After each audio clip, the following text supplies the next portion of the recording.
vuelto a dar esto de los ovnis, a nosotros principalmente. Sí. Ya conocemos todo lo que se está sucediendo ahora en este momento. ¿Pero qué es lo que está pasando? ¿Qué empezaron a detectar objetos voladores? Sí, sí.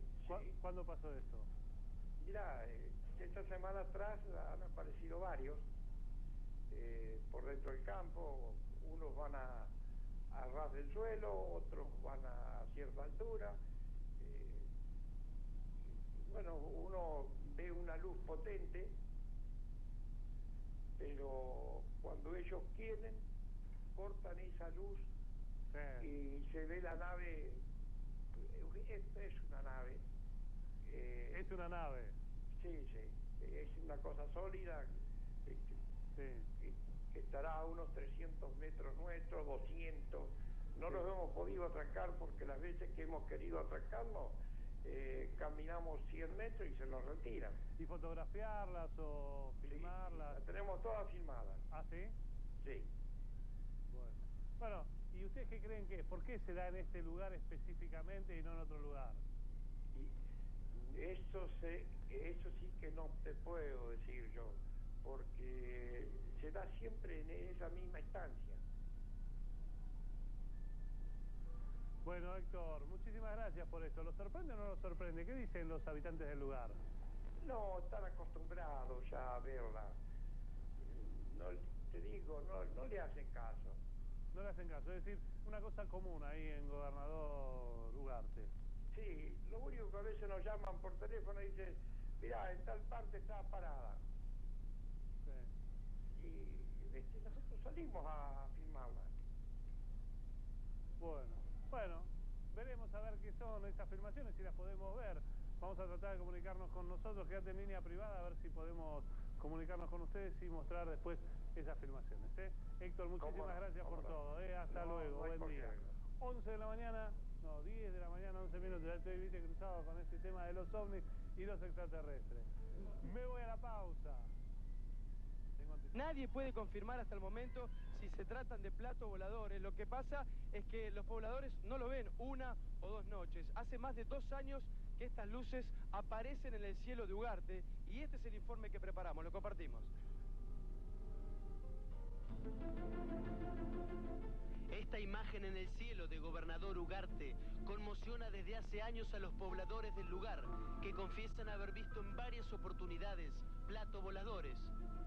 Una noche estando con mi marido en el campo, haciendo la vigilia para ver estas luces, vemos pasar un aparato grande, oscuro. En el invierno es cuando más andan. En verano, después de las 12, la 1 de la mañana es cuando se empieza a ver. Cuando observan estos objetos escalofriantes, sienten sensaciones extrañas y muy personales, a diferencia de aquellos que piensan que todo es una gran mentira. Que lo último que me dijeron de acá de la estancia, unos monteros, estaba durmiendo de madrugada y se despertó y tenía las luces prendidas del camión. Cuando fue a apagarlas, se encuentra que la llave estaba apagada. Y en ese momento se apagan las luces. Le pasó lo mismo 3 veces seguidas. Y bueno, después le dio miedo y no salió más. Lo único que te puedo decir es que yo veo una luz que cambia de colores, que cuando ellos apagan la iluminación que tienen, entonces vos ves algo como si fuera una nave.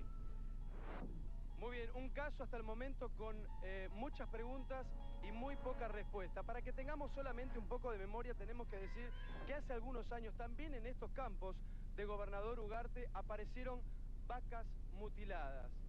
Es mucho el misterio que hay en torno a este hecho, pero dentro de esta primera edición de América Noticias vamos a compartir solamente dentro de un instante, porque América Noticias estuvo en la vigilia durante toda la madrugada con los pobladores. Metros de la capital, donde gran cantidad de pobladores dicen haber visto extraños objetos voladores. Móvil en vivo. Impuestos y especialistas, era la noche ideal. La noche está apropiada, tenemos un cielo espectacular, el calendario astronómico nos indica que nada de lo que podamos ver es algo natural o algo meteorológico, por lo tanto, lo que podamos registrar esta noche, anormal es.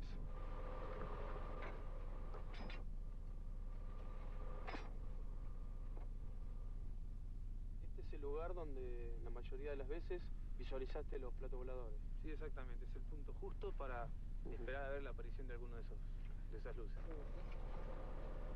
No porque no lo vi. Te puedo asegurar que es una noche espectacular porque hace mucho frío y casi siempre andan en la noche de mucho frío. La larga vigilia dio su resultado, cerca de las 4 de la mañana. No sé, es como si bajaran la intensidad de luz los objetos. Mira, eso que acabamos de ver recién, esos 10 segundos arriba del monte, fueron las luces que yo he filmado durante tanto tiempo y todo lo que ha visto este pueblo durante tanto tiempo.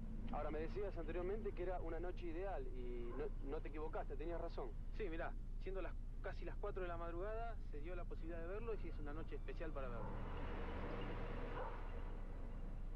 Había una luz como las que he filmado siempre y muy bien definida y te puedo asegurar que sí, que es una de las luces que filmamos siempre. Se trataba de esas luces que los pobladores ven desde hace tiempo, en una madrugada fría con muchas preguntas y muy pocas respuestas, en los misteriosos cielos de Ugarte. Como si bajaran la intensidad de los objetos. Y te digo, ante todo, la incógnita de qué puede llegar a ser todo eso. ¿De qué forma eran? ¿Qué es lo que viste? ¿Qué pudiste vislumbrar con la cámara? Mira, con la cámara se alcanza a ver que es algo material, que tiene formas, da la sensación de ser sólido, tiene como jeroglíficos dibujados en lo que sería un costado de la nave y el centro gira en contra de las agujas del reloj.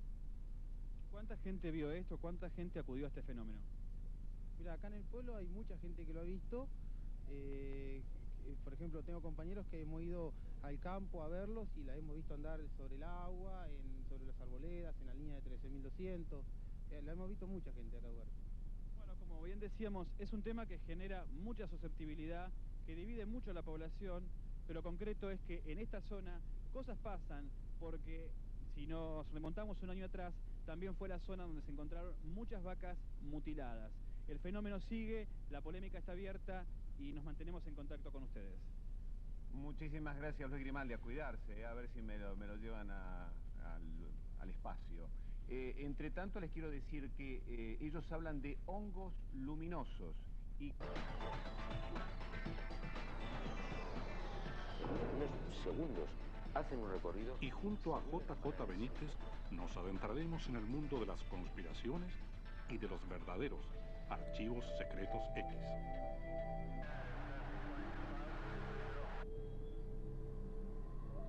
El ingeniero Alexander Baladin es un destacado cosmonauta ruso. Tiene 46 años y en 1990 participó en una misión de 180 días a bordo de la Estación Espacial Mir.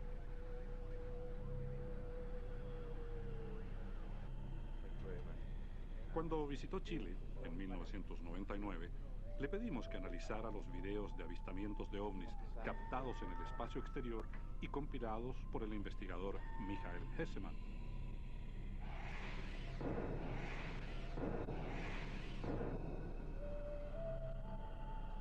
Según Baladin, hay una vía para salir de dudas. Si los controles de misiones espaciales en Houston y otros puntos del planeta entregaran a los ufólogos la información de sus archivos, se podría comparar esos datos con los videos atribuidos a los astronautas y así saber, nos dice, si hay una explicación lógica para los avistamientos.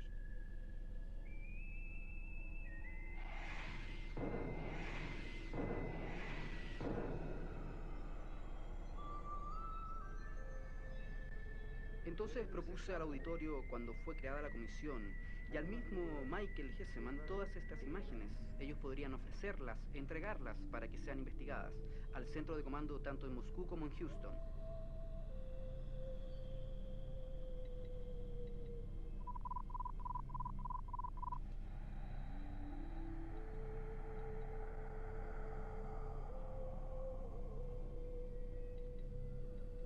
respecto a la segunda imagen del transbordador, cuando aparece este globo que cambia la trayectoria, lo mismo puede entregar Houston sin ningún problema, la telemetría en cada segundo. Si en este instante el transbordador estaba haciendo una maniobra de orientación, cambiando el ángulo de la inclinación, y alguien lo estaba filmando desde la ventana, el pedazo de hielo inmóvil respecto al que está filmando, por supuesto, va a moverse. Todo es relativo.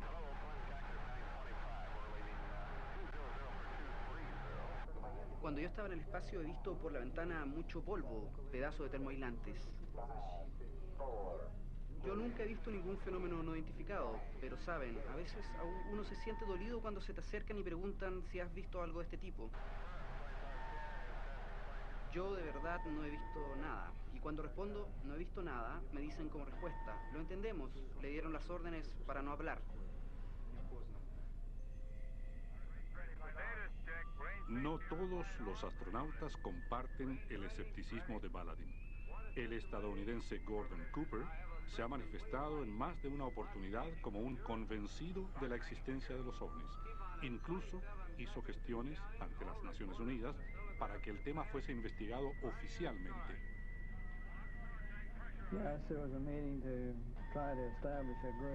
A través de la ONU se trató de crear un grupo que pudiese coordinar el esfuerzo de toda la gente que está esparcida alrededor del mundo y que tuviese información sobre el fenómeno ovni.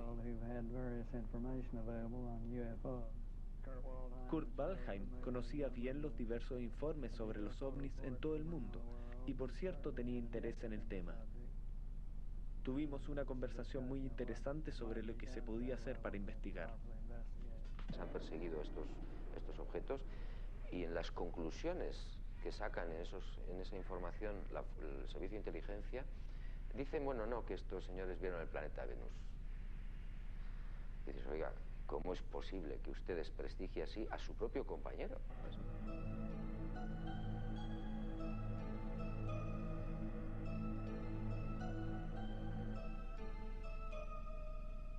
Pero cuando uno reúne la información y ve, caramba, cómo dejan las huellas en los lugares, que son huellas que cuando se hacen los estudios científicos necesitan 25 toneladas por punto de apoyo.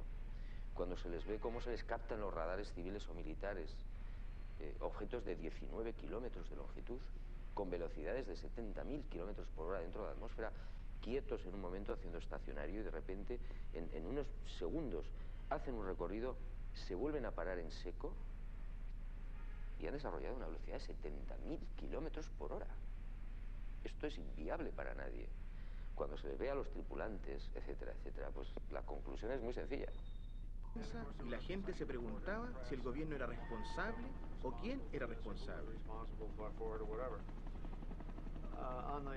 El 8 de julio sucedieron dos acontecimientes. El primero fue el anuncio de un choque en Roswell, que se ocultó inmediatamente. El segundo fue que hubo avistamientos en lo que se llamaba la Fuerza Aérea Muroc y que ahora es la base Edwards.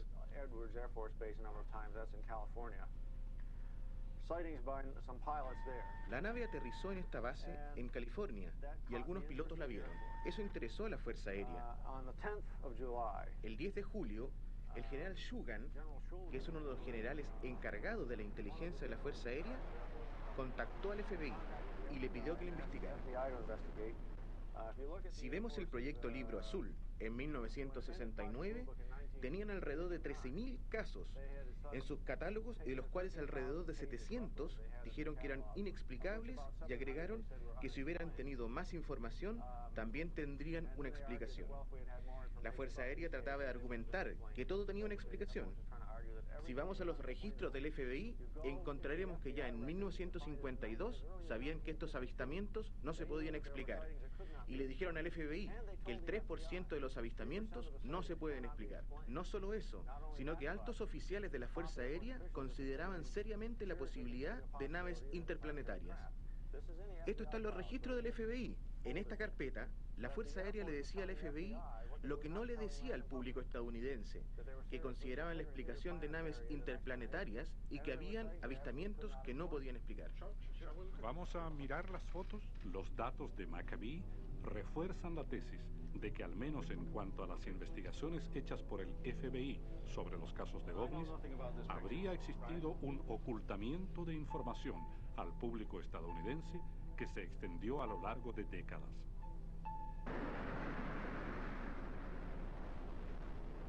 Varios pilotos de la Fuerza Aérea han tenido experiencias, si no similares, pero de este tipo, digamos. ¿Eh? Sí, definitivamente. Y no tan solo pilotos de la Fuerza Aérea, sino que de pilotos de líneas comerciales han visto, incluso con algunas formas ya bastante más definidas de la que le puedo contar yo y de la que me tocó vivir a mí.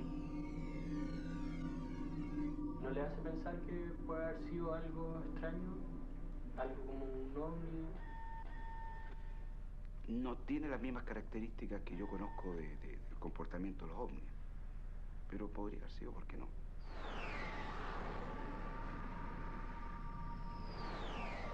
No es fácil explicarse la presencia y a la larga uno va creyendo que tiene que ser objetos voladores que son ovnis, que pertenecen a alguna otra vida, que hay de alguna manera otra vida extraterrestre. Bueno, ¿y por qué no puede serlo? O sea, son fenómenos que no es fácil explicarlo. Además, cuando uno lo ve, yo creo que la aspiración de toda persona de repente es ver un ovni. Bueno, nosotros tuvimos la oportunidad de ver un aparato que no era normal ni en la época ni en la fecha, además ratificado por todo el sistema de alerta que tiene la Fuerza Aérea, y ellos tampoco estaban dentro de sus explicaciones. Bueno, yo creo que se ha avanzado muchísimo. En Europa hace unos 2 años se publicó una encuesta del Instituto Gallup donde hablaba de un 60% aproximadamente de personas, de europeos, que sí creían en el fenómeno ovni como un fenómeno real, y un 40% que dudaban todavía. Chile, por ejemplo, es un ejemplo a nivel mundial respecto a la inquietud de la universidad por acoger el fenómeno, cosa que no ha ocurrido todavía en ningún lugar del planeta.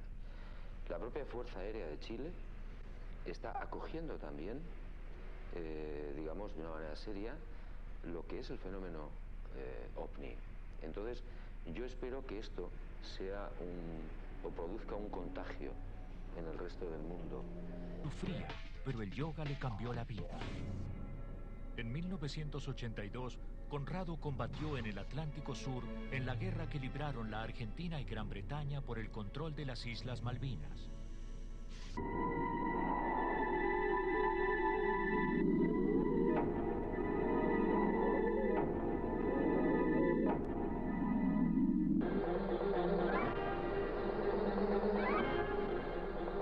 Los intentos por documentar a Pie Grande han sido enormes. Hay muchos videos caseros que se proponen mostrar a la criatura en su ambiente, y también existen cientos de fotografías que muestran pisadas humanoides. Claro que la mayoría de estas pruebas resultaron ser solo fraudes. Sin embargo, hay algunas otras evidencias inquietantes. I'm recording right now. If you can see that little thing, it looks like maybe an eye. Holy f***, it's looking right at me. Yep. Holy f***, it's Sasquatch, man. Este es un video tomado recientemente en el norte de California por 2 aficionados. Se afirma que en el centro del cuadro se ve algo que se mueve. Después de filmar este video, Scott Owen, uno de los testigos, hizo ampliar su cinta, y aquí están los resultados. Esta sería la cabeza, y aquí estaría la mano. Si la movemos, veremos que mientras todo lo demás está quieto, algo se mueve.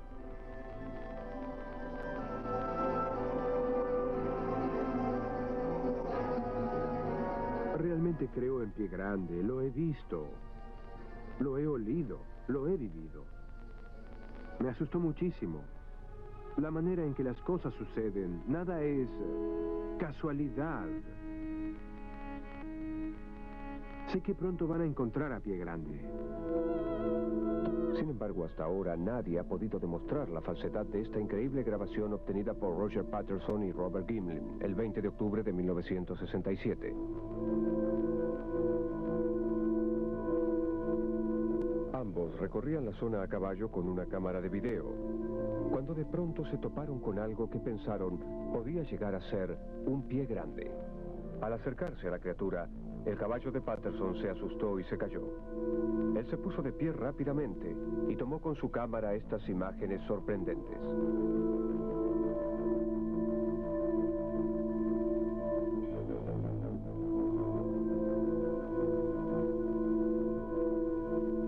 Los 38 segundos obtenidos resultaron ser las pruebas más valiosas sobre la existencia de Pie Grande hasta el día de hoy. Its appearance was just a large humanoid creature walking like a human being. When we came upon the creature, it was standing still by the creek. It immediately turned around and started to walk away. There is no way that this could ever be falsified or any man could be in a suit because of the movement of the muscle underneath the hair. Si de hecho la criatura que Roger Patterson dijo haber grabado habita en los bosques de Estados Unidos y Canadá, ¿qué es?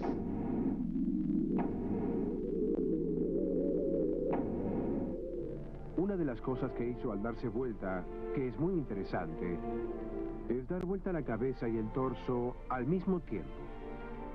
En cambio, si yo me coloco erguido, no solo mi boca, sino también mi quijada están por sobre mi hombro.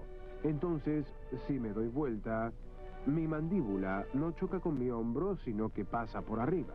Esto no sucede con los primates. Cuando se dan vuelta, la mandíbula se choca con sus hombros.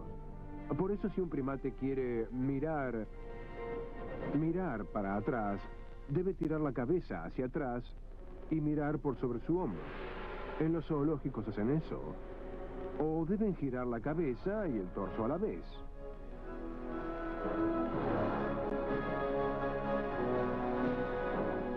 Hoy en día, a 28 años de la grabación de Patterson, nuevas pruebas aparecen. En la misma zona donde se registraron las imágenes, estas pisadas fueron encontradas, y sus tamaños y sus profundidades corresponden con exactitud a la criatura.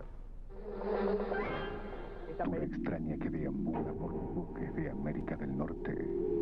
En instantes vamos a seguir analizando las pruebas para ver si realmente existe Pie Grande.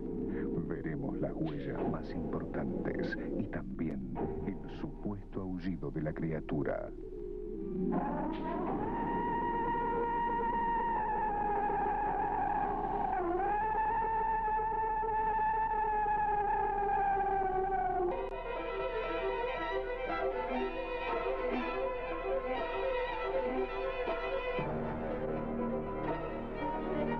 Las pruebas más tangibles de la existencia de Pie Grande son los moldes que se han hecho de sus pisadas.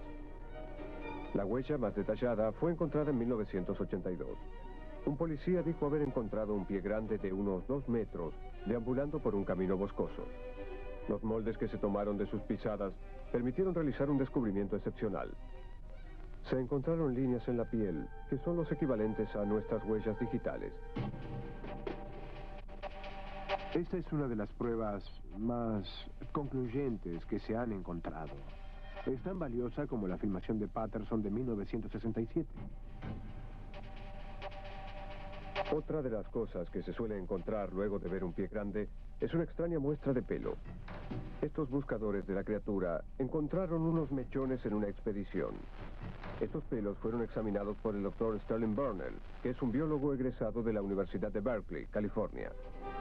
Él determinó que el pelo pertenece a una especie desconocida. El Dr. Burnell describió que estaba relacionado a la...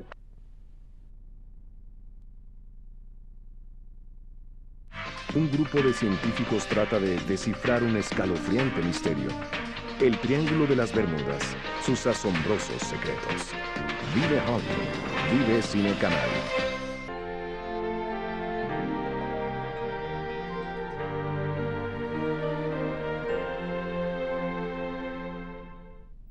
Clasificación PG. Se sugiere la compañía de los padres de familia.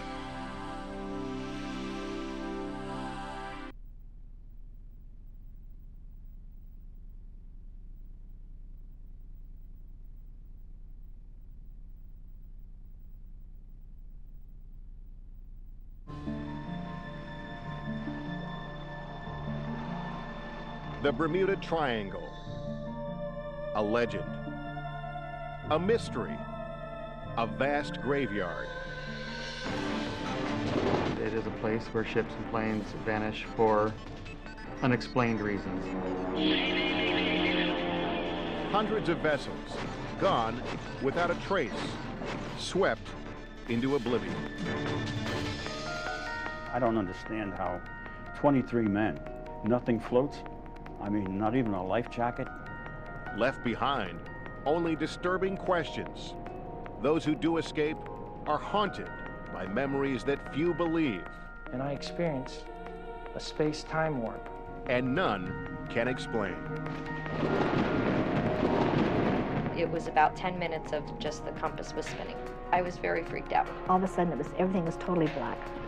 I thought that I was going to die. Theories have emerged. Geomagnetic anomalies. UFO encounters. It sat there and glowed for, I guess, 2 or 3 minutes and spun.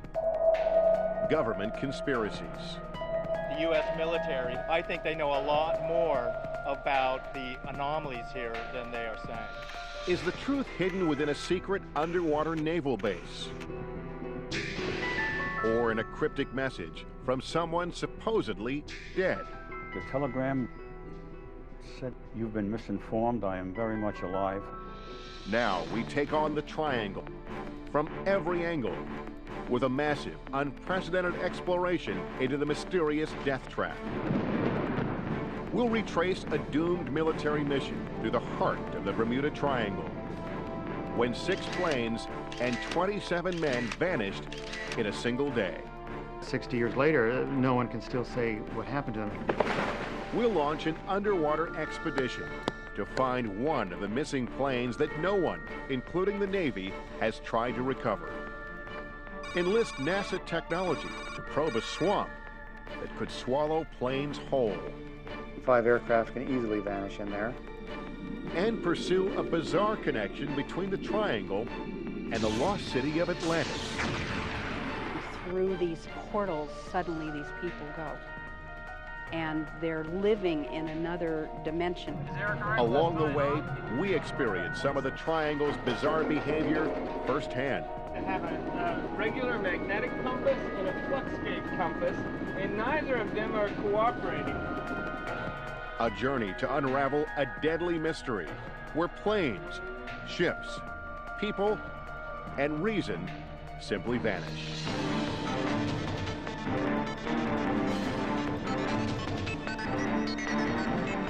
The Bermuda Triangle, startling new secrets.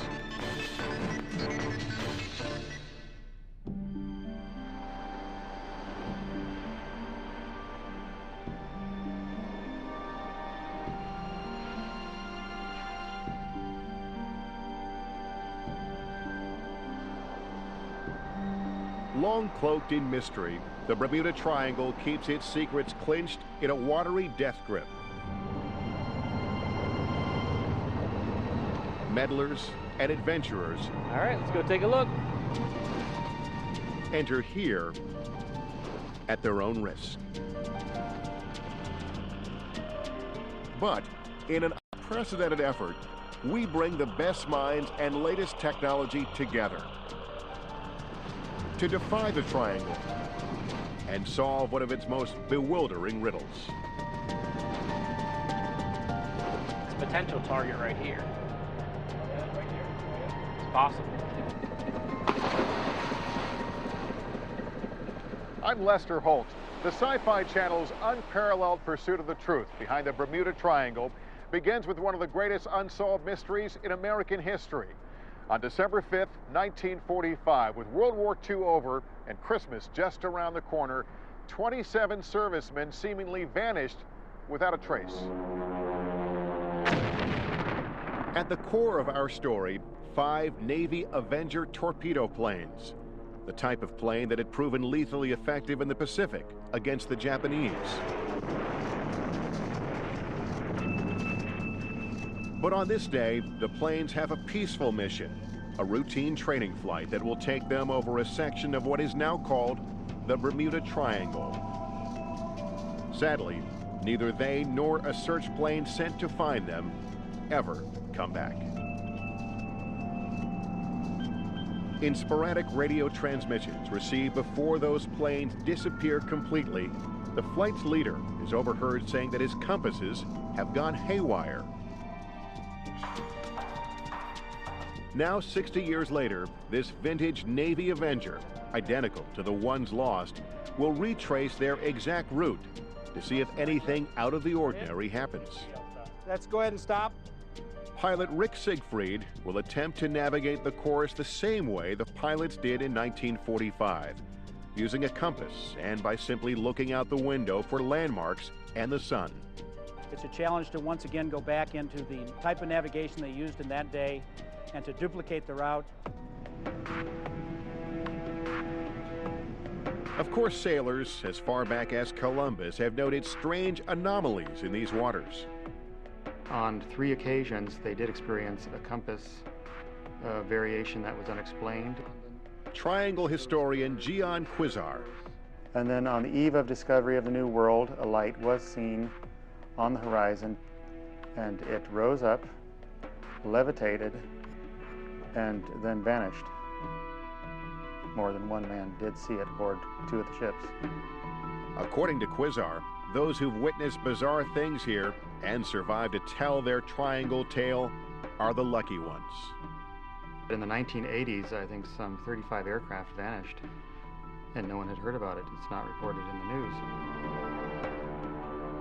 But on December 5th, 1945, the inexplicable disappearance of 5 planes known collectively as Flight 19, as well as a large seaplane called a Martin Mariner sent searching for them, becomes big news. It remains one of the biggest mysteries of the Bermuda Triangle to this day.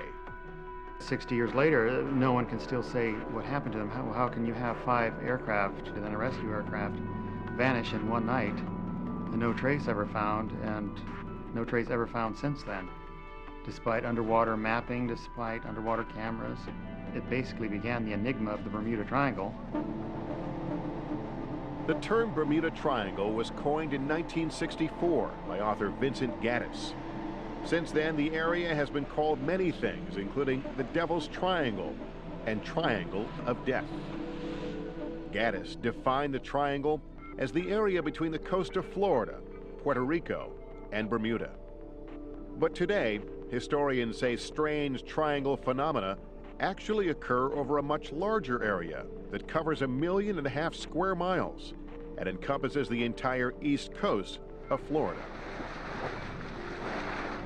That's a lot of ocean, but our extraordinary team of scientists are venturing into the teeth of the triangle to search one very specific spot for one very specific airplane.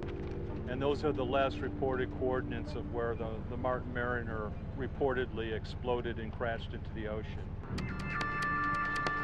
For the first time ever, our team, led by renowned nautical archaeologist David Bright, will scour the ocean floor for the remains of the search plane that vanished without a trace on December 5th, 1945.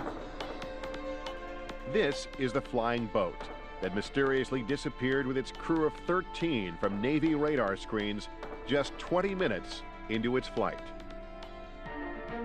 At the same moment the plane disappeared from Navy radar, a tanker ship in the area reports seeing a fireball in the sky. On shore, witnesses report a strange green glow far out at sea.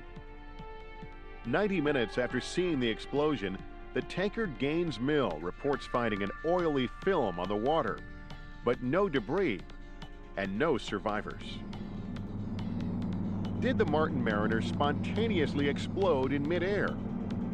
If so, where was the wreckage? Or was it swallowed whole by some pretzel-bending warp of time and space? And what about Flight 19, the 5 Avengers that went missing earlier that same night? In Steven Spielberg's Close Encounters of the Third Kind, the crew of Flight 19 is returned to Earth on board an alien spaceship. Is that just Hollywood fantasy? Lieutenant, welcome home. There are things that go on out there that we really don't know, and I don't have the answers. But David White does know a thing or two about the missing flight that has come to define the enigma that is the Bermuda Triangle.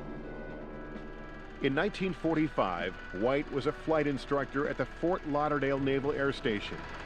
Some TBMs flying over. He often flew the same training route in the same Avenger-type planes that disappeared. These flights went out every day. This navigational training flight was one of 3 or 4 that we had, and it was really quite simple, no problem. It's a simple 3-point route. The planes leave from Fort Lauderdale, conduct a practice bombing run on an old shipwreck off Hens and Chicken Shoals in the Bahamas, and continue eastward. At Great Stirrup Key, the young navigators are to turn northwest, cross Grand Bahama Island, and then turn for home off Great Sail Key.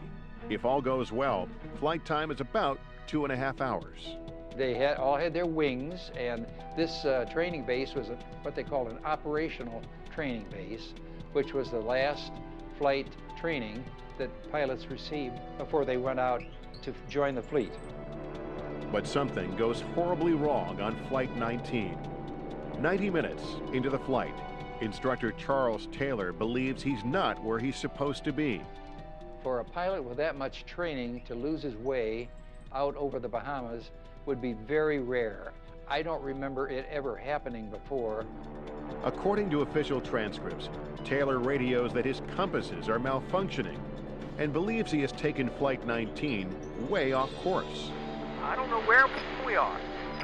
We must have got lost after that last turn. What is not clear is if the other pilots are also getting similar readings on their compasses.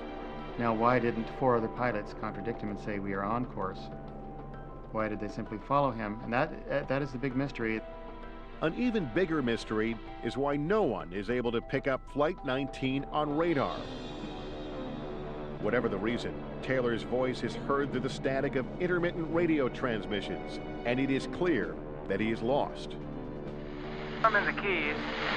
Don't know how far down. Don't know how to get to Fort Lauderdale. By 4:26 p.m., the time when they should be landing, Flight 19 is in deep trouble. With only an hour of daylight and an estimated 2 hours of fuel remaining, there is disagreement among the pilots over which direction to take. If we would just head west, we could get home. Thinking he is in the Keys, Taylor wants to head northeast, where he believes mainland Florida is. But one of his trainees, Marine Captain Edward Powers, who actually outranks Taylor, believes the planes are near where they should be, in the Bahamas. Powers wants to head west. At this point, it appears there was a disagreement between Powers and Taylor, and only a few minutes after they went east, you can hear Taylor complaining you didn't go far enough east. And so Powers, apparently at that point on his own initiative, did turn the flight west and assumed command of the flight. At 5:19 p.m., with daylight fading and no land in sight, Taylor is overheard preparing Flight 19 to ditch in the ocean. First man gets down to 10 gallons of gas. All land and water together. Everyone understands that. At 7:04 p.m., the skies over the Atlantic Ocean are pitch black, and bad weather is moving in. Another pilot from Flight 19, Joseph Bossy, is finally overheard. It is brief and barely audible. Fox 3, Fox Tier 3, Fox Tier 3 to Fox 28. It is the last anyone ever hears from Flight 19. Early the next morning, David White joins the largest air and sea rescue operation in Navy history. Not only is the Navy missing a squadron of torpedo bombers and their crews, incredibly, it is also missing a very large search plane that went looking for those torpedo bombers. That plane alone carries a crew of 13. We were very surprised that we found no trace of any debris of any kind. We certainly expected to find someone in the water. Each of the crewmen had a Mae West, and there was a 3-man life raft on each airplane. After 4 days, the search is called off, and 27 servicemen are officially entered in the Navy record books as lost at sea. But are they? 3 weeks after the search is called off, the family of one crewman receives a mysterious telegram that only deepens the mystery. A mystery that we hope to unlock out here. So a target would be a dark spot in there? A target would usually have a bright side to it and then a dark shadow behind it. The engine blocks were very, very heavy. There were 2 big, beautiful Pratt & Whitney engines, and they would have sank like stones. Many adventurers have tried but failed to find the Avengers. Our search for them will explore new territory. Back in gear. But before we get to that, we begin with a new search, an expedition that has never been launched before to find the missing search plane, the Martin Mariner. They felt that they had the coordinates down and nailed pretty shut. If our scientists and divers are able to find a small fragment, even a trace of the Mariner down there where the Navy says it is, then we may well hold the keys to a 60-year-old mystery. It did sink in this area of the ocean. I have absolutely no doubt about it. Coming up, claims of UFO encounters in the Triangle. I just said my last little prayer because, I mean, it was really a shocking thing to see. Is there a hidden reason the military has a base here? I think the AUTEC facility has UFOs and USOs, and that some of the phenomenon is coming from that base. But first, Potential target right here. will this be the first evidence in the Triangle's most enduring mystery? When the Bermuda Triangle's startling new secrets continues.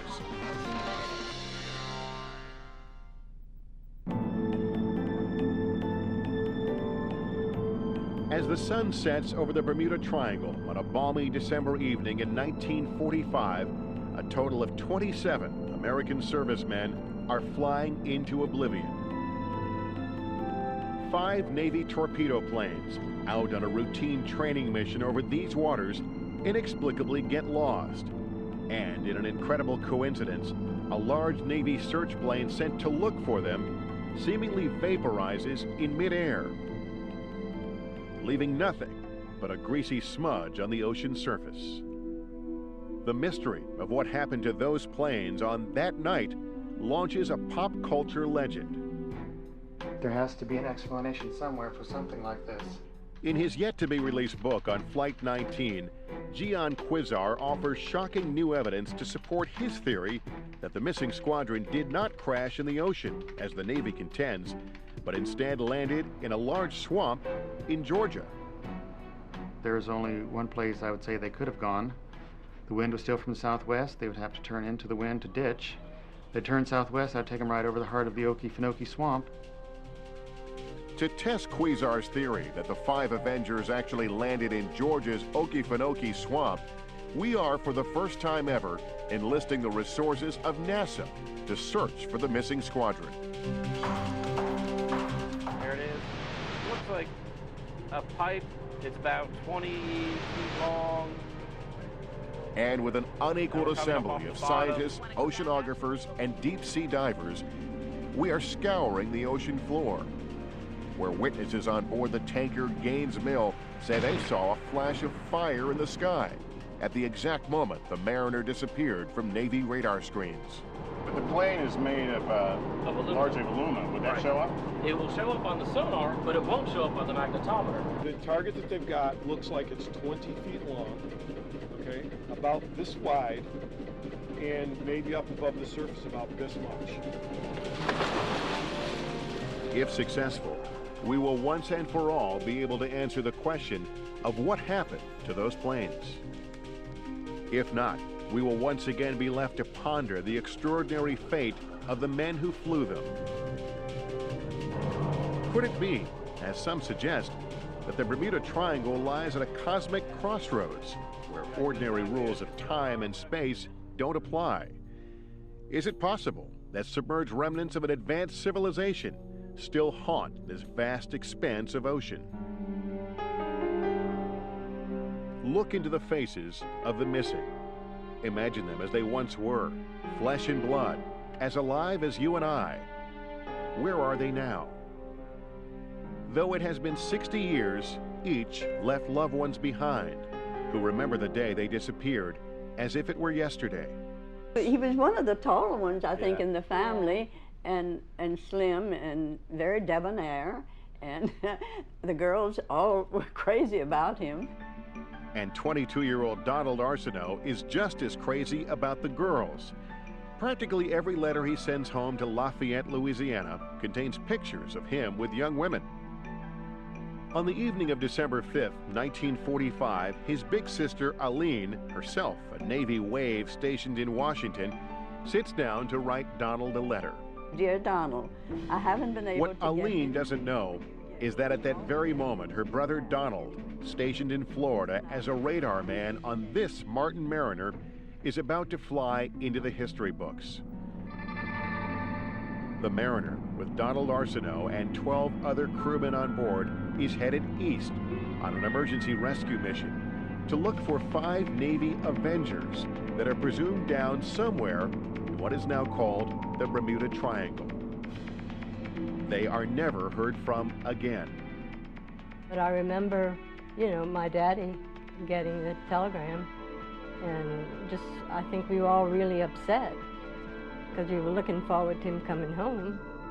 For 4 days, the Navy combs the ocean surface with ships and planes, searching for some sign of Donald Arsenault's Mariner or the 5 missing Avengers. I think we heard on the news that it was probably the largest rescue mission since Amelia Earhart. But the Navy finds nothing, not a life jacket or a raft, or even so much as a paper cup.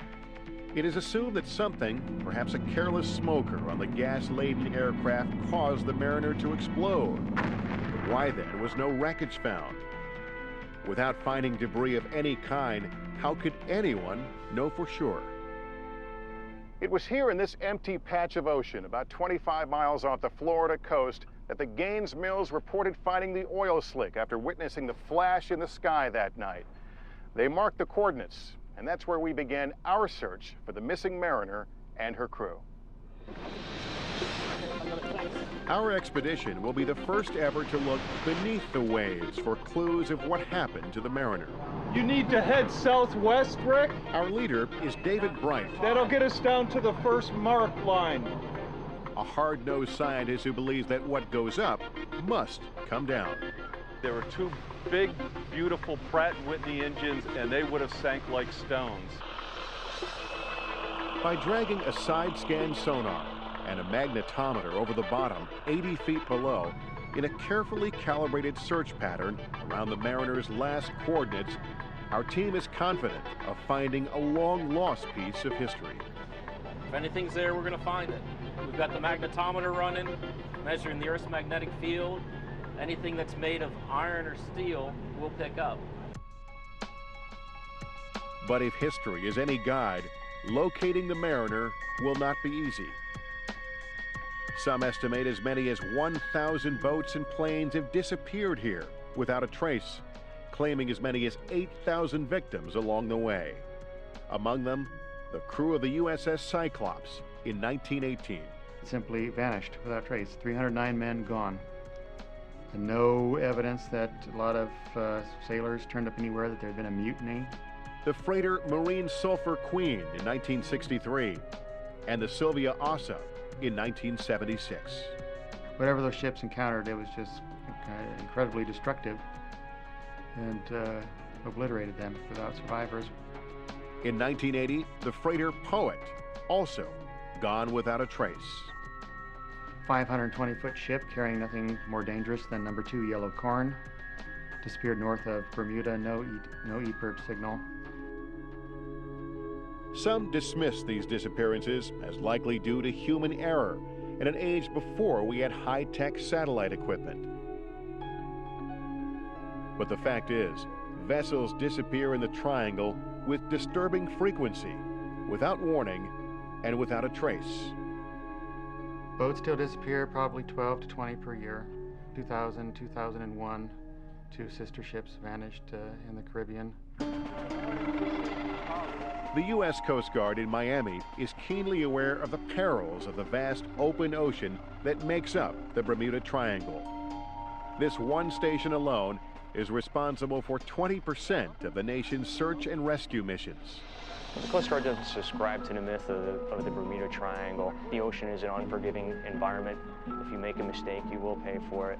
And there's any number of factors that contribute to the losses of aircraft or vessel in this or any other part of the oceans.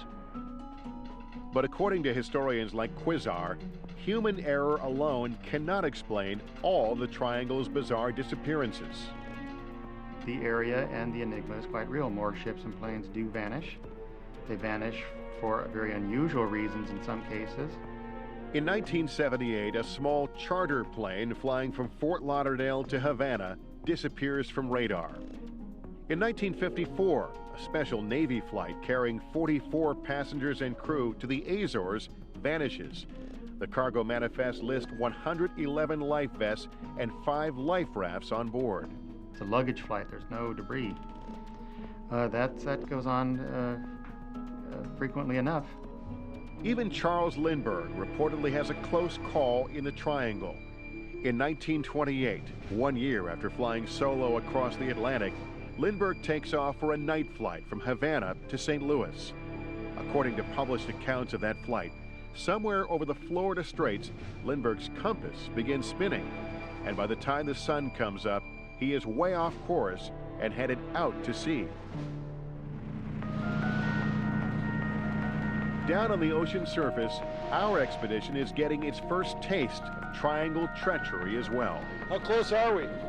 While trying to get our divers in position over a promising target, Captain Eric Smith sees something he's never seen in all his years at sea. I'm steering by GPS. I have a regular magnetic compass and a fluxgate compass, and neither of them are cooperating. You ever had that happen to you before? No, I never have. Could an erratic compass have been what happened to Flight 19 in 1945? To find out, we will send a Navy Avenger, one of only about a dozen still operable, to retrace Flight 19's path through the Bermuda Triangle. We're all taught that from the very beginning, to believe the instruments. The compass is a very reliable, very simple instrument. Rick Siegfried is an experienced United Airlines pilot who flies around the globe in 747s. But he also flies this TBM Avenger for the Tri-State Warbird Museum in Ohio. We're going to try to reenact the flight as best we can, not using modern navigation. We're going to use dead reckoning navigation, just like they would have, back in that time. Make sure everything's secure. Stack is good and tight. Make sure there's no oil leaks coming from behind the engine. Siegfried knows well the history and legend he is up against. I definitely believe that there's something that's unexplainable at this time in that area. William Kittinger actually witnessed one of the strangest Triangle disappearing acts of all time. He was working in air traffic control in St. Thomas when a Navajo twin-engine plane approaching the airport simply vanished. When he reported 2 miles out for landing, I asked him to show me his landing light, and I had visual contact when he showed me his light, and I turned my attention back to the departing aircraft and watched him depart. And when I turned back to clear the Navajo to land, I got no response, and his landing light was gone, and the target was missing off the radar. Kittinger thought the plane had gone down in the shallow water just off the airport and immediately notified the Coast Guard. There was nothing found. There was no aircraft, no reports of downed aircraft. It just disappeared. Our team of scientists are convinced they will have better luck finding the missing mariner. It's a potential target right here. Hours of dragging sensors over the bottom has proven one thing. The bottom here looks like a moonscape. It's flat and hard. Anything man-made lying down here is going to stand out. We're on target number 2 that they've identified, and we believe it's some kind of a piece that's sticking up. Maybe a wing edge, a plane, a piece of sheet metal from the plane or something like that. Coming up, bizarre triangle phenomenon. But once I entered the tunnel, time and space started to change. Could wormholes be the answer? We have to open our mind to the possibility of a civilization 1,000,000 years more advanced than us. Plus, our own mission to retrace the ill-fated Flight 19 when the Bermuda Triangle's startling new secrets returns.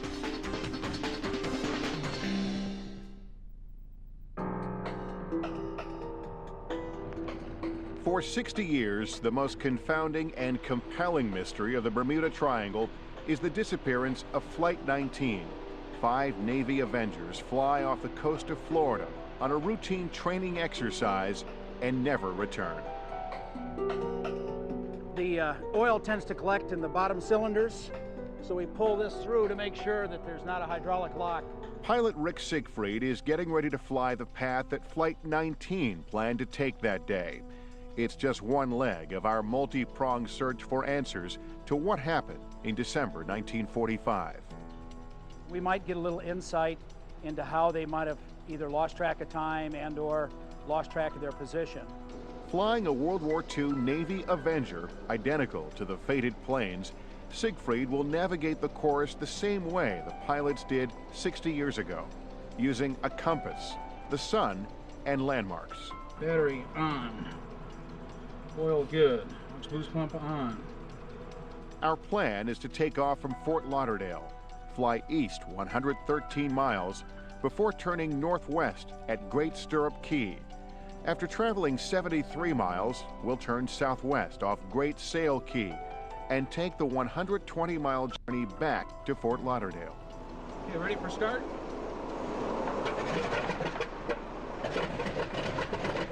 The Naval Air Station where Flight 19 originated is now the Fort Lauderdale Hollywood International Airport. And like the 5 planes that disappeared in 1945, we take off under mostly clear skies. And what a glorious day, good visibility, scattered cloud deck up in front of us. Following Flight 19's route, we head for Hens and Chicken Shoals. The shoal should be just this side of the lighthouse and a little south. We find the shoals. It's those rocks sticking out of the water. We're looking at the shoals. I didn't see the shipwreck. It might be just a little further south. But there's no sign of the old shipwreck where Flight 19 did its bombing runs. To stay on the same schedule, we fly around the shoals for about 15 minutes before continuing east. And why don't we head for Little Stirrup Key?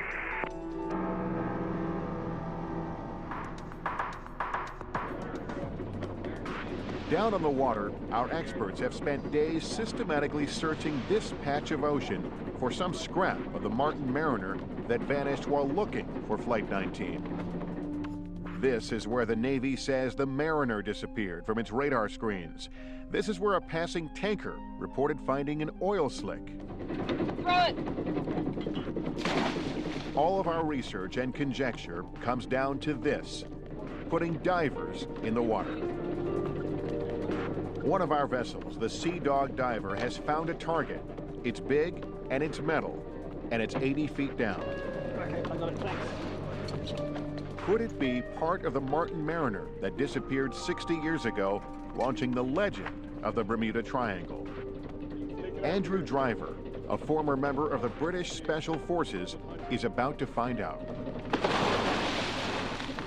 Not knowing what awaits at the end of this line, Andrew begins a slow descent, fighting a strong current. At 40 feet, about halfway down, visibility is about 15 feet.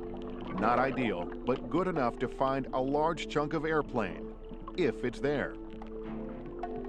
Suddenly, at 60 feet, the water temperature drops and visibility is cut in half. Andrew has hit a thermocline, a layer of cold water and thick plankton that will make finding the target that much more difficult. Andrew continues his descent, but doesn't realize he has arrived on the ocean floor until he hits it. Using a reel of line to measure his distance from the spot where the dive weights landed, Andrew begins swimming in ever-increasing circles until gradually a silhouette comes into view, something that looks man-made. Is this the wreckage we've been looking for? Or is it the muted remains of yet another disappearance from the Bermuda Triangle? Beneath this glistening water lies a graveyard littered with the skeletons of unnamed vessels. Their watery deaths remain a mystery. Locating remains of boats and planes known to be missing shouldn't be difficult with all the high-tech sonar equipment now available. It's not such a big ocean anymore, considering what electronics can do. But for unknown reasons, in the triangle, evidence is rarely found. It has to be something local to the area. It does not occur elsewhere to this extent. And always disappearance, always nothing, and so many. In cases involving crashes or explosions, the lack of debris could be due to the Gulf Stream, which cuts right through the triangle. With some of the fastest currents in the world, it is like the ocean's superhighway. This means debris can be swept away quickly. But heavy items like plane engines, huge ships, and large pleasure boats should still be there. A boat disappearance is actually more mysterious, but we don't get as much information because the NTSB will not investigate, nor does the Coast Guard, a pleasure craft disappearance. Parts of the triangle are incredibly deep. North of Puerto Rico is what's called the Puerto Rico Trench. Here, the depth drops to 30,000 feet, the deepest point in the entire Atlantic Ocean. And right off Andros Island in the Bahamas is what is called the tongue of the ocean. The water depth suddenly changes from being just a few hundred feet into thousands of feet. This deep drop-off is a dramatic change from the rest of the Bahamas bank, which is extremely shallow. This creates unique patterns in weather and waves. In this sort of confined area, it's almost like a canyon. The water patterns and also wave conditions are pretty strange. Hans Graber is an oceanographer at the University of Miami who specializes in rogue waves. Rogue waves are large waves that defy the pattern of the waves on the surface at any given time. They can be perilous, up to 120 feet in size. Graber thinks rogue waves may be the cause of many a ship's unknown demise. Quite often they come without much warning. They suddenly appear, and that could break over the bow of the ship, and in some cases break the ship in half, or in some cases even push it underwater. If someone is on the deck, I don't think that there's much hope for anyone finding that person anymore. In the spring of 2005, passengers on the Norwegian Dawn, an enormous cruise ship traveling from the Bahamas to New York, experienced the terror of a rogue wave. Out of nowhere, a 70-foot wave slams the boat. Passengers are injured, windows are broken, and 62 cabins are flooded. Rogue waves are just one of the unexpected perils of the triangle. Dangerously deceptive weather conditions are another. They can change very quickly, even hourly, especially in the summertime. You can get very quickly thunderstorms, squalls. An average of 5 hurricanes a year barrel through this area. Also, waterspouts, like this one on the water behind these houses in South Florida, can pop up out of nowhere. These tornadoes over water indiscriminately suck up and spit out anything in their path. The Bermuda Triangle's treacherous waves and weather may cause vessels distress, but they don't explain all the disappearances or answer the perplexing mystery of why so many, like the Mariner, vanish without a trace.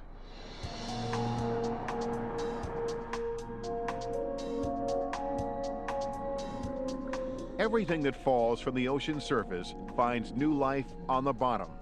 The target that casts such a promising shadow on the sonar screen looks quite different up close, encrusted with coral and teeming with sea life. 4 feet wide and 8 feet long, the target Andrew Driver has located rises about 3 feet off the ocean floor. It looks man-made, but what is it? Knocking away the decades, Andrew began searching for something recognizable on this fragment from another time. In the dim light of the ocean depths, he hopes to find a serial number, an emblem or seal, anything that might reveal the artifact's origin. After examining the target for 20 minutes, Andrew returns to the surface with news our team anxiously waits to hear. Have they, at long last, found the missing mariner? Coming up, a mysterious message from a dead crew member leaves one family suspicious about the military's role in Flight 19. My aunt believed until she died that Georgie was alive. She felt that there was a cover-up. When it comes to the Bermuda Triangle, does the government have something to conceal?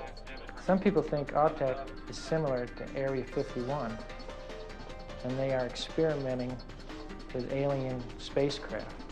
Also, our own Bermuda Triangle scare. When we return.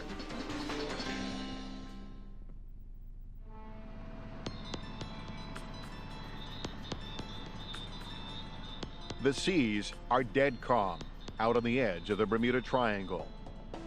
For the first time since it vanished 60 years ago, our team thinks they may have found a tangible link to the missing mariner. But after 20 minutes on the ocean floor, examining a lost relic, scuba expert Andrew Driver surfaces with more questions than answers. What's it look like? There's nothing that shouts out at you. It's an aeroplane, but you know, over the 60 years or so, things could have grown up all around it.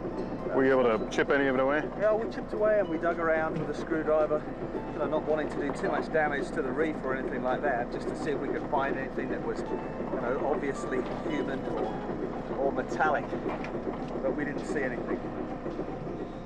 After another dive and further discussion, it's determined that whatever it is, or used to be, this fragment is simply too far gone to be positively identified now.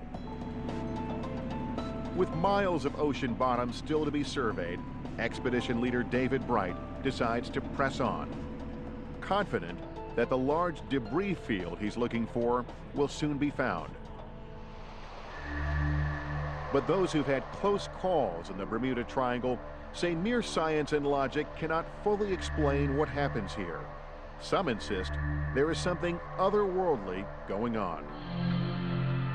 After seeing what I saw, I think there's something to the Bermuda Triangle mystery. Doug Gurdon and Paul Vance have a close encounter with mystifying forces in the Triangle. They are on a sailboat en route to the Bahamas from Florida in June of 2001. Night has just fallen when their transforming experience begins. We were about 12 miles offshore. During our trip, I've been watching the sky and watching the airplanes go over going into Miami. I watched one particular light, and it came across the sky, and then it stopped. What happened next was that this cloud and this light slowly turned into a swirling mist and started revolving very slowly, and was mesmerized by this, obviously. It was something I had never seen before. It sat there and glowed for 2 or 3 minutes and spun, but it is as if this light came to a predetermined position and this cloud formed underneath it, you know, almost like it was a door. And then the light went through that door or passage. Then, things get even scarier. The only engine on the boat, the one they were using to motor across the Gulf Stream, suddenly starts to fail. When we saw this light and it had finished dissipating, we had engine problems. Without a motor, Vance and Gurdon have to sail back to Florida in the middle of the night.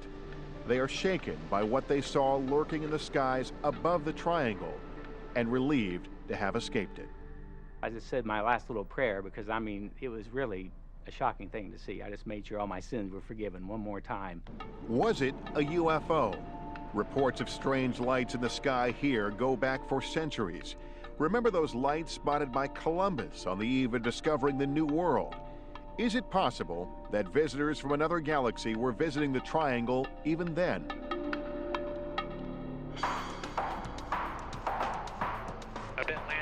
giant boat out at... Pilot Bruce Gernon has a UFO experience while flying in his plane off the coast of Florida.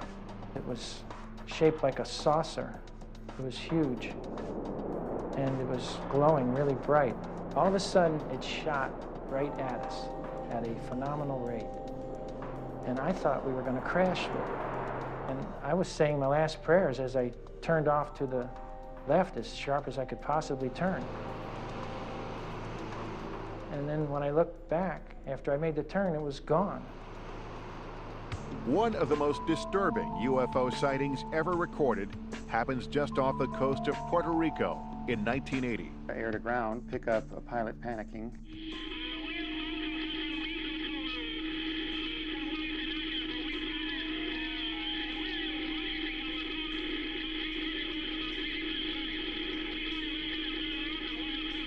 His name was Jose Maldonado Torres.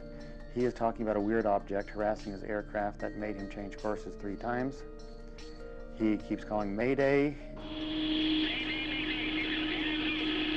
It's obvious he's quite desperate by this time. He vanishes with his last communication. A few minutes later, another blip reappears on the scope, tracking in a different direction, no transponder of any kind, and then that vanishes from the scope as well. Do UFOs play a role in the disappearances here? They are just one of the many mysteries of the triangle. After 3 long days on the water, our experts have found nothing definitive in their search for the missing mariner. All right, guys, let's pack it up for today. But later that night, those of us on board our dive boat, the Ketty Lund, find out just how terrifyingly real the mystique of the Bermuda Triangle can be. I think you'd be surprised at how much... Shortly after 10 p.m., as our crew relaxes, the Ketty Lund is suddenly plunged into darkness. All of the electrical circuits are dead. No lights, no radio. Because the generator won't crank, the powerful bilge pumps which keep the old wooden ship afloat are useless. In short, the Ketty Lund is sinking, with no way to call for help. It is after midnight before Captain Eric Smith and our crew are able to raise the ship's massive anchor and get the engine started. Iron to hold!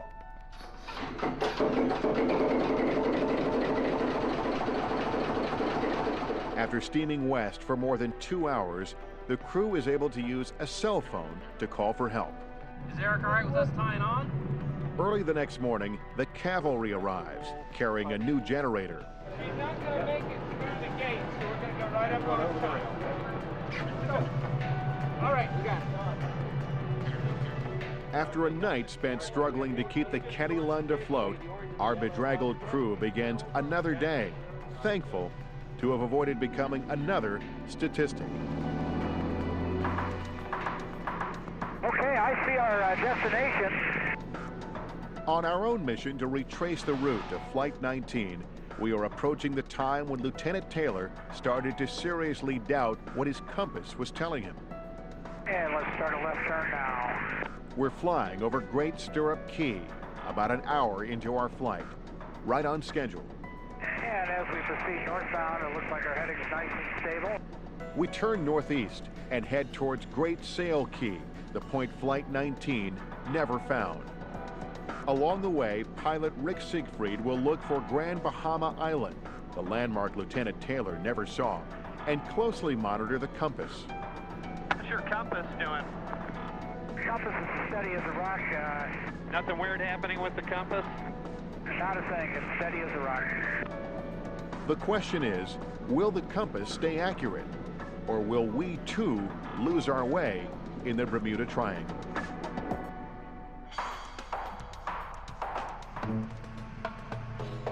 It seems like anyone who spends time in this area has a tale about electromagnetic malfunction or spinning compasses. Remember when our captain struggled to get an accurate reading from his compasses? I'm steering by GPS. I have a regular magnetic compass and a fluxgate compass, and neither of them are cooperating. Well, there's something about the area of the triangle. There's something, either its placement on the globe, the unique weather conditions, humidity that causes the electric charges, something beneath the sea. But what could it be? Science has no real explanation for phenomena encountered here by people like Krista Brown, a diving instructor in Bimini. My husband Brown and I have been on the boat before with a compass and with a GPS, and the two of them are not aligned with one another. One is telling you to go 25 degrees one way and the other is 25 degrees in the opposite direction. There's some force or some energy or something out there that's causing them not to align up. William Kittinger, the air traffic controller who witnesses a plane disappear, also experiences electromagnetic deviations as a pilot. As I was climbing out of Great Inagua to Port-au-Prince, as I was climbing out, I believe I flew around 6,000 feet. My compass started spinning. I'd never seen a compass do that before. It lasted approximately 5 to 10 minutes, Kittinger had an electronic compass that is still working, but other pilots are not so lucky. Memories of scary magnetic deviations still haunt pilot Carrie Trantham years after a terrifying flight. She is flying solo to Key West one evening. She's expecting an easy flight. There were really high clouds up there, and I thought that everything was going to be great. And all of a sudden, it was like a blanket fell over my airplane and I was in pitch dark. All of a sudden, I'm not sure what the plane is doing. I lose control of the airplane. Carrie's instruments are totally erratic. She has no horizon, no way to navigate. She is engulfed by what seems like a thick fog. I wasn't sure if I was upside down, right side up, going north or south or what. I thought that I was going to die. She levels her wings and tries to call local air traffic control for help, but even the radio has inexplicably gone out. I tried to contact the radio frequency that I had been given before this happened. I hadn't talked to that controller yet, so I tried to call that controller. There was no response. Finally, after what seems to Carrie like an eternity, the lights of Miami appear. Her instruments start working again, and she navigates her way home. Is Carrie Trantham surrounded by some kind of strange and dangerous fog? Krista Brown, the diving instructor in Bimini, says she has encountered bizarre fog out on the water. About a mile out, a fog just overtook the whole entire boat. All of a sudden, it just like appeared like a cloud, and then it just encrusted all around us. It was very disorienting because you didn't know where you were going. You couldn't see any other landmarks. Fog is created over water when the water is warmer than the air. But Krista says those conditions weren't in place. It was kind of freaky. Very, very, very strange. Does this fog have an electromagnetic component to it? Could magnetic deviations be the key to the mystery of Flight 19? Will our Avenger flight provide the answers? Coming up, a bizarre encounter with the Bermuda Triangle. I experienced a space-time warp, and it only took me 3 minutes to travel to Miami. Could it be part of a secret government program? I think they know a lot more about the anomalies here than they are saying. And still ahead, for the first time ever, cutting-edge NASA imaging technology is used to look on land for the lost Navy squadron. There's solid evidence that Flight 19 could not have ditched at sea, as is the standard Navy scenario. Could the untamed Okefenokee have swallowed the 5 planes of Flight 19? When Bermuda Triangle Startling New Secrets continues.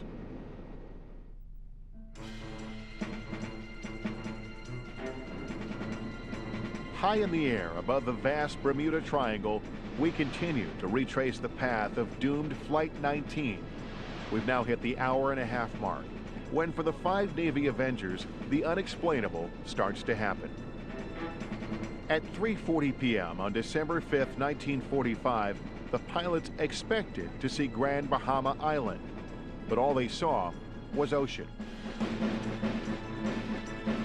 I definitely am starting to see the landmass, which I am going to assume is Grand Bahama. It's about the only large landmass out here. About 90 minutes into our flight, we fly over it. Boy, I can't see how anybody would have missed Grand Bahama Island if they'd been anywhere close to the right point.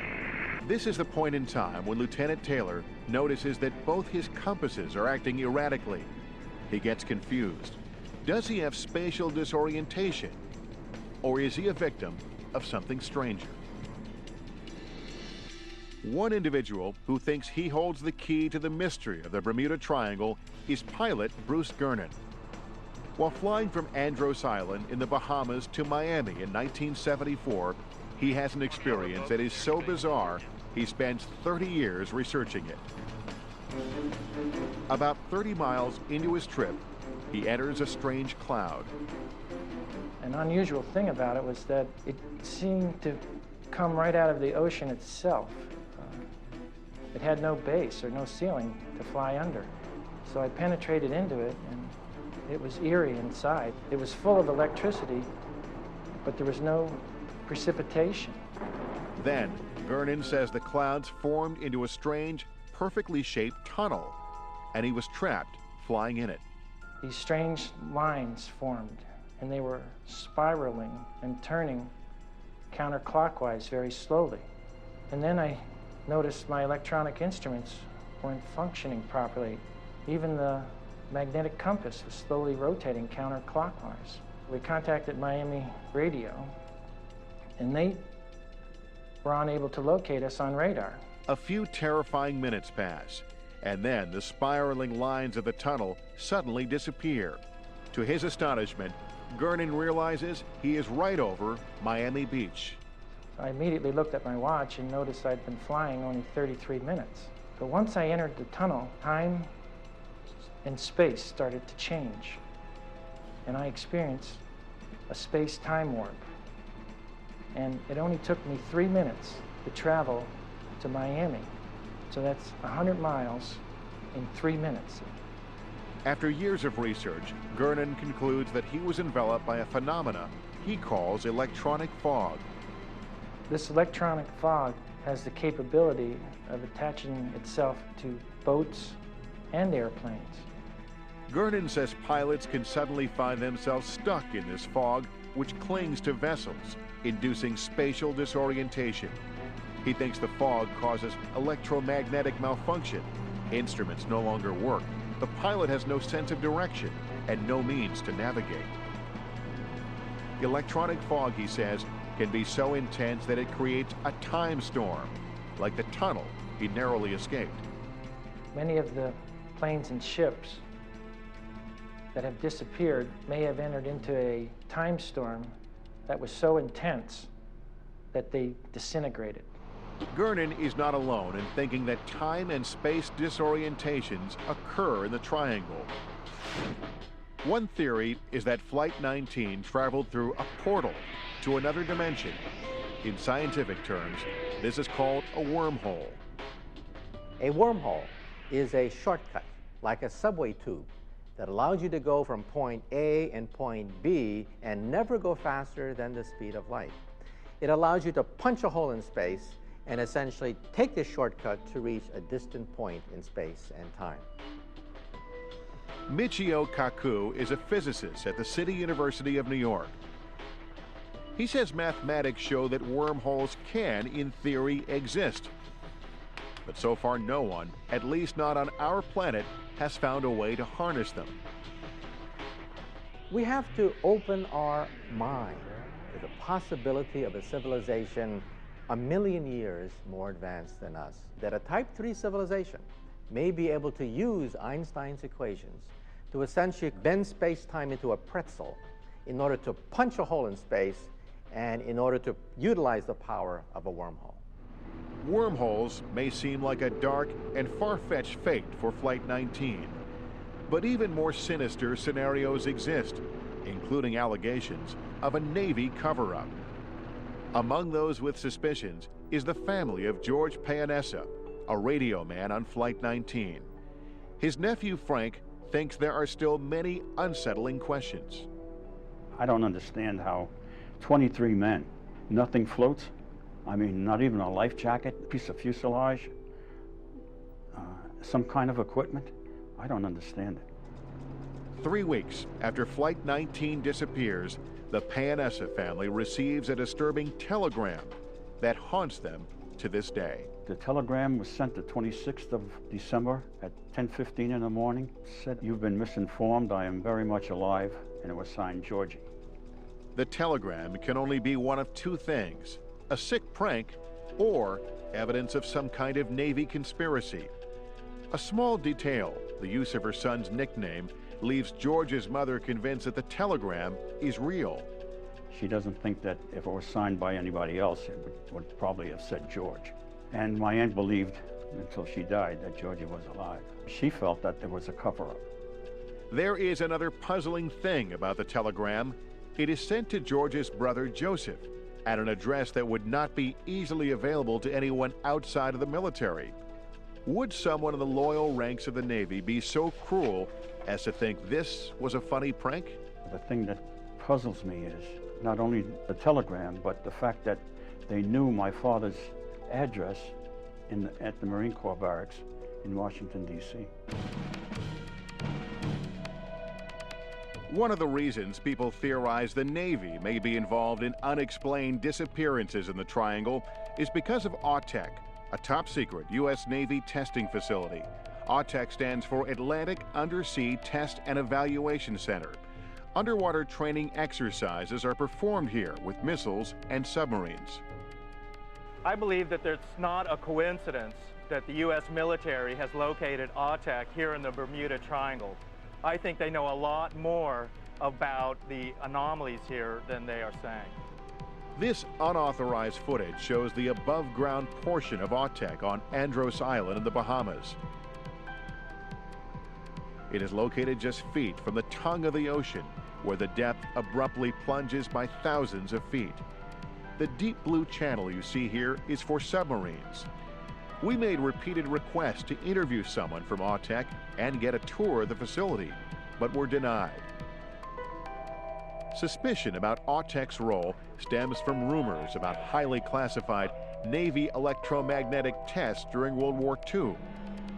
The rumors are the basis of a movie, The Philadelphia Experiment, about a covert military project to make ships disappear. In the movie, the tests go seriously wrong. Get back, get back, get back. The movie is based on an alleged Navy experiment in the 1940s called Project Rainbow that was shrouded in secrecy. It was probably an unidentified project during the war in which they were either trying to make a ship invisible to radar or invisible, quote unquote, to magnetic mines. If doing that, they might have encountered an enormous coronal phenomenon. The coronal phenomenon is another unexplained triangle mystery. Flashes of colored light in the sky, like the flashes reported at the time the Mariner disappeared. Could ships and planes unknowingly steer into secret tests being conducted at AUTEC? Some believe AUTEC is a cache of clandestine operations that they conceal undisclosed vessels, including underwater submersible objects called USOs. I think the AUTEC facility has UFOs and USOs, and that some of the phenomenon is coming from that base. Some people think AUTEC is similar to Area 51, and they are experimenting with alien spacecraft that they have captured. AUTEC's role in electromagnetic testing remains unknown, but others confirm that electromagnetic phenomenon exists. It's been done in laboratories since then, by accident as well, in which you lock up magnetic fields, and it causes very bizarre reactions, including the disappearance of metallic objects. In the late 1970s, engineer John Hutchinson creates extraordinary magnetic vortices with equipment crammed into his apartment. He seems to levitate objects like this saw and this broom. He appears to make plates spin and coins jiggle. This is his footage, which no outsider has ever authenticated. But if it is as strong as it looks, it suggests that manipulating electromagnetic forces can have drastic consequences, results that raise new questions about what happened to Flight 19 and who was involved.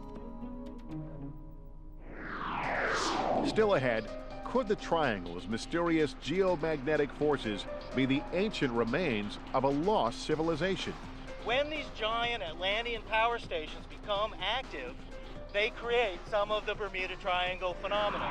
Also, did Flight 19 meet a swampy grave? At least one expert thinks so. And that would explain why nothing was found from 5 aircraft at sea.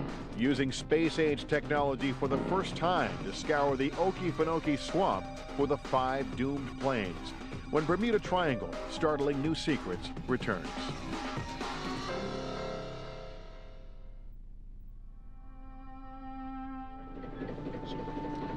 The target that they've got looks like it's 20 feet long. My guess is there was something there at one point, but a lot of it's disintegrated. And that's what you're going to find with a 60-year-old aircraft. For 5 days, our expedition has been combing the ocean bottom at the exact location the Navy says a search plane went down 60 years ago. We have found a strange object on the ocean floor, but it doesn't appear to be a piece of the missing plane. I truly believe we're looking at the engines, which were big, And with only 2 days left to finish scanning our target area, expedition leader David Bright desperately needs a new plan. We know where it's not, which isn't necessarily a bad thing. Armed with the best equipment and best information available, it is now up to some of the best minds in underwater archaeology to determine the mariner's final resting place. Do you know from the radar at what height it dropped off? Was it, Just how high and fast the mariner is flying when witnesses on the Gaines Mill see that fireball in the sky are just two of the many questions stumping our team. They found no debris but just oil. Okay, so they did find oil. So what does it mean if you find an intact oil slick with regard to a plane crashing? It means a tank had to hit intact, at least one fuel tank or one fuel cell. If, as our experts suspect, large pieces of the plane hit the water intact near the coordinates of that oil slick, then the heaviest of those pieces, the engines, each weighing more than a ton, must still be there. Let's expand the lines and look for a larger target. Right. Exactly. After 40 minutes, a consensus. Yes, By searching south and east of the Navy's original coordinates and adjusting the towfish settings to search for bigger objects over a broader area, our team will double its chances of finding the mariner's engines. Okay, good. Very good, yes. That's a plan. We have a plan? a good plan, yes. Meanwhile, we're nearing the last leg of the journey, retracing the path Flight 19 had planned to take 60 years ago, looking for any clues that may be revealed in the sky. But our compass is working perfectly, as are all of the other instruments.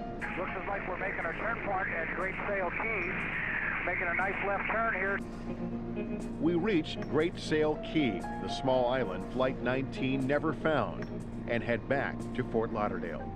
Sadly, Flight 19, I don't believe, ever made it to this point, which is the final leg back from Great Sail Key into Fort Lauderdale. So what happened to those missing planes? Unlike the Navy, Gian Quizar doesn't believe the planes are sitting on the bottom of the ocean. There's solid evidence that Flight 19 could not have ditched at sea, as is the standard Navy scenario. In 1945, the Navy believes the planes went down around here because of a radio fixed position report at 5:50 p.m. That report places the aircraft within this 100-mile radius. But at 7 o'clock p.m., another radar report shows 4 to 6 aircraft near Flagler Beach, Florida. The Navy dismisses this report, though, believing Flight 19 just kept flying back and forth over the water, never reaching the Florida coast. There's no way it could not have detected Flight 19 had that flight been at sea. So the idea that they ditched at sea is impossible because they would have been picked up on radar doing so. If the Avengers never ditched at sea, then where did they go? A new theory has emerged. With a moonless night and thickening cloud cover, they could have been flying over land and not even known it. There's only one place I would say they could have gone, the Okefenokee Swamp. In Georgia, near the Florida border, the Okefenokee is a vast and watery wilderness stretching 650 miles. As a wildlife refuge, it's home to many endangered species, and like any good swamp, alligators. Could it also be the home of what remains of Flight 19? 5 aircraft can easily vanish in there. To further support his theory, Quasar points to another radar report from that night. Air Transport Command reports 5 unidentified aircraft at 8:50 p.m., 32 miles from Brunswick, Georgia. At the time, speculation that these are the 5 missing Avengers is met with deep skepticism, because it was estimated that their fuel would only last until 8 p.m. at the latest. But Quasar says the fuel estimates were grossly underestimated, since the planes weren't weighted down with bombs, and because the pilots were not flying near top speeds. Could they have made it all the way to the Georgia swamp, several hundred miles past the search area? There's no doubt about it. They had enough fuel with the direction they were heading west to hit Florida and go beyond, actually. The Okefenokee, with its vast and treacherous terrain, is almost impossible to explore in any great depth. But we will attempt to outwit one of Mother Nature's most impenetrable fortresses. We commissioned Digital Globe to acquire QuickBird satellite images of a 262 square mile section of the swamp. We then sent the data to NASA's Marshall Space Flight Center in Huntsville, Alabama. Using a technique known as image processing, NASA hopes to use subtle color variations in the overgrown swamp foliage, invisible to the naked eye, to find the airplanes. The healthiest, most vigorous growth looks bright red. Plants under stress, perhaps caused by a rusty fuselage or slowly leaking fluids lying below, look a dull brown or pale pink. They're not going to see a perfect silhouette of an aircraft under any circumstance. The tannic acid in the water would have corroded most everything. The engine stock will be there, parts of the fuselage. NASA divides the image data into 300 frames, repeatedly scanning back and forth through the minute pixels for more than 24 eye-straining man-hours. If they end up in the swamp, there's going to be a big fallout, because here's 5 aircraft in a government-controlled swamp, and the Navy never knew it. Could one of the biggest mysteries surrounding the Bermuda Triangle finally be solved?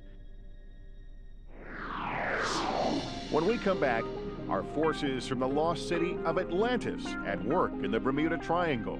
Atlantis had power systems. One of these power stations is actually underwater here in the Bermuda Triangle. And later, the final push by our world-class search team to coax the Bermuda Triangle to reveal even a small clue to one of its most enduring mysteries. We're not going to run the electronics. We got lightning coming down all around. When Bermuda Triangle, startling new secrets continues.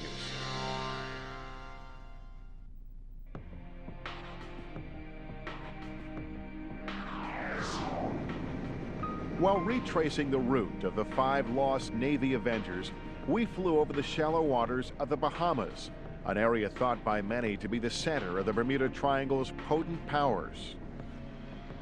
Some believe Atlantis, a prehistoric continent powered by mythical forces, is buried beneath these sands and is the cause of the Triangle's strange and deadly phenomenon.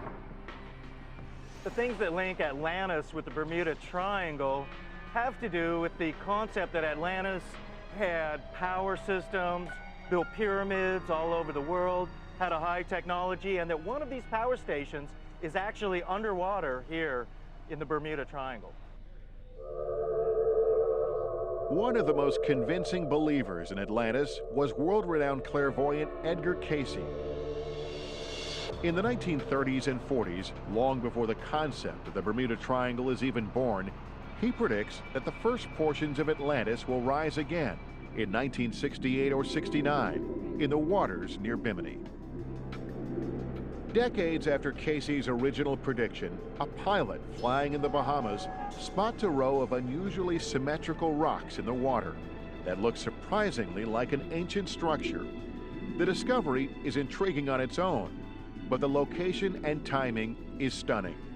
It is 1969, the very year of Casey's prediction, and the location is Bimini.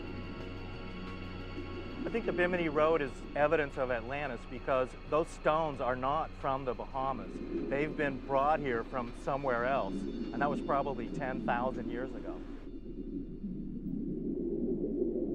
David Childress is an author and an expert on ancient civilizations, including Atlantis. I believe that Bimini is one of the areas where Atlantis was located because the Bahamas themselves are a very shallow bank. Geologists say that 10,000 years ago, the time of Atlantis, ocean levels were 300 feet lower. That would make the Bahamas into a mini continent, much like Atlantis. Locals in Bimini aren't sure if the Bimini Road is evidence of Atlantis, but they are certain that bizarre and eerie triangle phenomena occur in Bimini with frequency. There are weird things that happen in Bimini that are unexplainable, and not just in Bimini on the island of North or South Bimini, but in the waters around Bimini. Strange occurrences happen that have no explanation for. Just 50 miles east of Florida, Bimini is an entry point to the Bahamas for boaters, a destination for deep-sea fishing enthusiasts and divers. Krista Brown spends her days taking tourists out on the water here. Once I was north of Bimini on a dolphin trip, and the compass just started spinning in circles. And we found the dolphins, the people got in the water, had a great interaction, a swim with them, and the dolphins started to move away. Everybody got back in the boat, started to follow the dolphins, and the compass worked exactly right. I have no idea why it happened or what, but it was about 10 minutes of just the compass was spinning.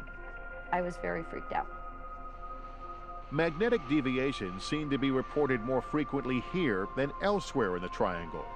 Compasses spin or are totally inaccurate. It may not be a coincidence that one of the checkpoints for Flight 19 is just north of the island at Hens and Chickens Shoals, where the crew does a bombing exercise before becoming lost.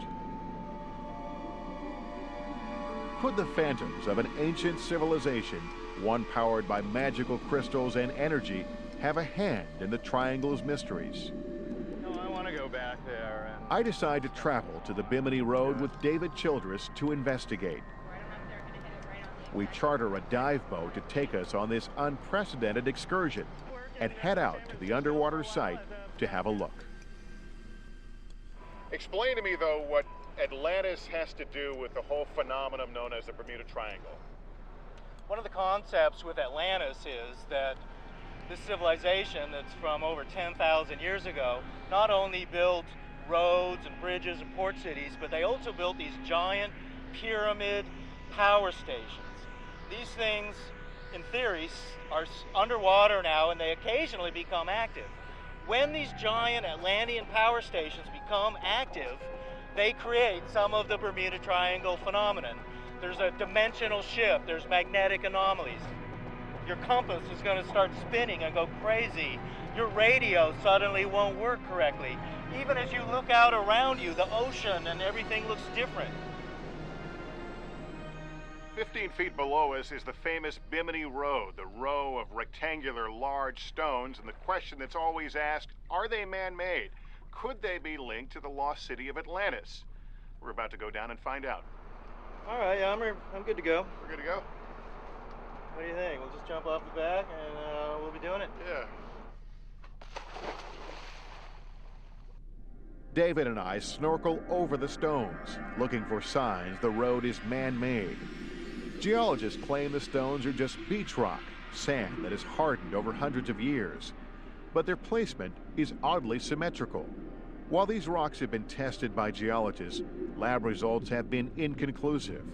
All old stones are natural, so testing their age doesn't prove anything one way or another. Only tool marks could prove that the road was assembled by man. To get a better look at the stones, David dives deeper. He believes the scientific community is hesitant to believe the truth because doing so would turn history on its head. the Bimini Road were proven to be man-made, it would totally change academia's view of mankind in the past and civilization, pushing civilization back at least 10,000 years. Modern science is still struggling to get conclusive answers about the origins of the Bimini Road. But given Edgar Casey's clairvoyant predictions, we enlist a psychic, Judy Calley, to see what she thinks about the link between Atlantis and the Bimini Road. I can feel the energy of the city. I can feel the expansiveness of how large it is. It is huge. It's absolutely huge. I can feel the energy of the crystals. Judy says the mythological crystals of Atlantis are actually catalysts for the unexplained disappearances in the triangle. They are laying on their side, and the sun is activating them at certain points. And when it activates it and aligns it at a certain frequency, it opens portals. And through these portals, suddenly these people go. And they're living in another dimension. It's like a frequency away. Locals say that 30 miles east of here is one of these portals, the one they say Flight 19 went through. They claim diving there is spooky. The water is always murky, even when it should be clear. There are these vortex areas around the world that are portals into other dimensions, and one of those appears to be here in the Bahamas. Did Flight 19 go through a vortex? Were they sucked into another dimension? If so, we have no hope for finding the planes. Coming up, one last chance to crack the code of the Bermuda Triangle. Tell David that I'm not going to proceed into a thunderstorm. But the triangle doesn't easily surrender its secrets. The conclusion, the Bermuda Triangle, startling new secrets when we come back.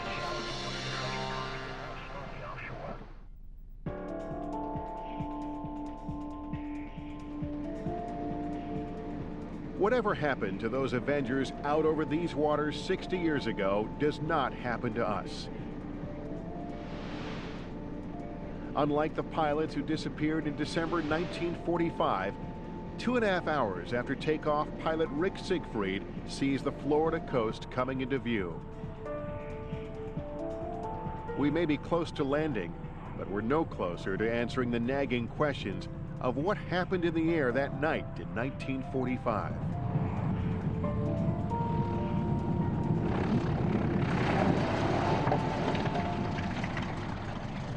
Fly that all at 1,000 feet and kind of put yourself in the same position that Flight 19 was an interesting experience. It was successful. You know, we made the last leg, which unfortunately they never had an opportunity to do that. And what about the theory that Flight 19 crash-landed in Georgia's Okefenokee Swamp? After searching our target area of the swamp, the best space-age technology available could not definitively answer that question.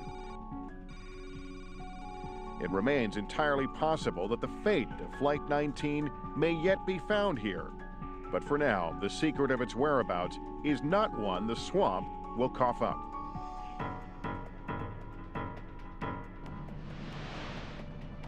Ultimately, violent weather forces our elite team of scientists to abandon their search for the missing mariner. We don't know how long this cell is going to be here or whether it's going to be multiple cells coming through. After 6 days on the water, searching 5 square miles of ocean around the last reported coordinates of the Martin Mariner, we found nothing definitive. The fate of the Mariner is now an even bigger mystery. Yet another secret the Triangle refuses to give up. Storms will be quite strong with the potential for frequent to excessive lightning. Wind gusts to 60 miles an hour, quite fast hail and an isolated tornado. The greatest threat appears to be... Did we fail to find the Mariner because the Navy made a mistake when recording the coordinates?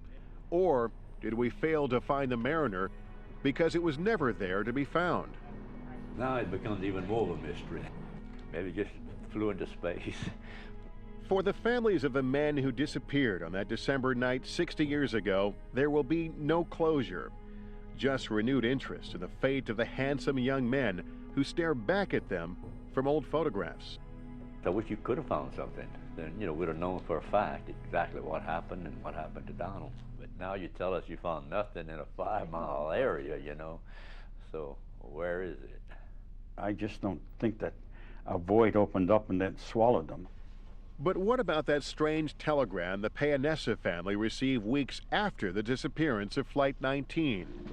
What else could possibly explain the strange and interlocking web of disappearances in this part of the world? I've heard a lot of theories, but to me it doesn't satisfy my curiosity as what has happened to all of these people and aircraft and ships. Is it possible, as many believe, that unseen and unparalleled powers are at work here? Forces that obliterate matter or teleport man and his most sophisticated machines to other dimensions. There's absolutely something going on in this area. I believe this power that's in the triangle is just as evolutionary as electricity. Once we learn how to harness this energy, we'll be able to travel to different stars. The possibilities are mind-numbing, the potential enormous. But one thing is certain. After bringing to bear the best science available at the dawn of the 21st century, the riddle of the Bermuda Triangle remains what it has always been, a mystery. And if the mystery can be solved, it will likely fall to some future generation to solve it. But for now, all we can do is look at these waters and wonder. I'm Lester Holt.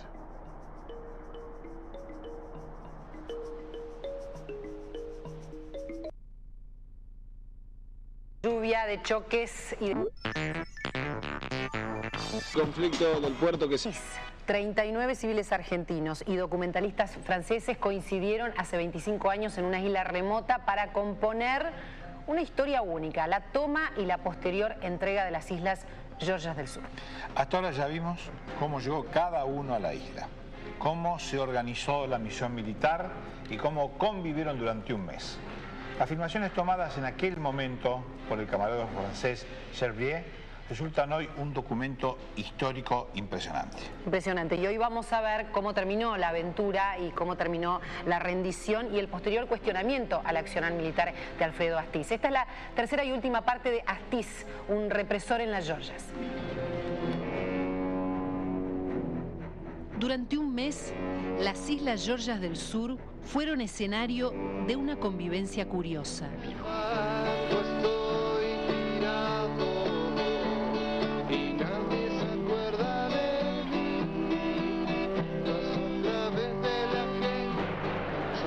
Tres documentalistas franceses, un grupo de operarios argentinos y los Lagartos, el grupo comando capitaneado por Alfredo Astiz, compartieron días y noches en el remoto puerto de Leyde.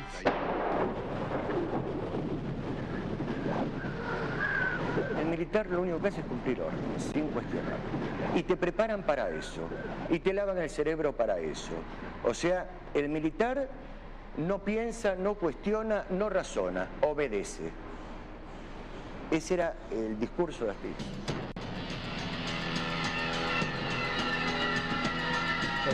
J'ai compris qu'il était craint par les civils.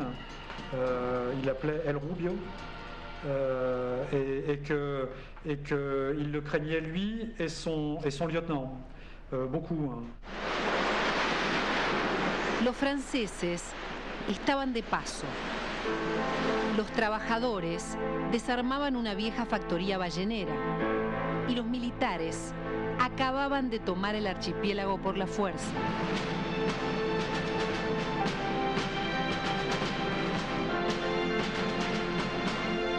Apenas 2 días después de que Serge Briet y sus 2 compañeros emprendieran el regreso al continente, se desencadenó el final de la aventura. Yo creo que el 70% no estaba preparado para pasar una situación como la que se pasó.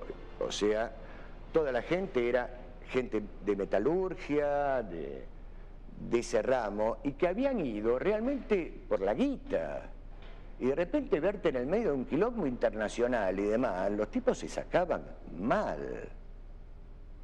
Te podían agarrar el cuello y decirle, loco, sacame de acá. Y yo le decía, mira, si ves que pasa un barco, paralo que yo también me voy. Pero entendés que estábamos en una situación límite, en una isla donde no había aeropuerto, no había bar, no había nada. Y sabíamos que estaban viniendo los ingleses a sacarnos.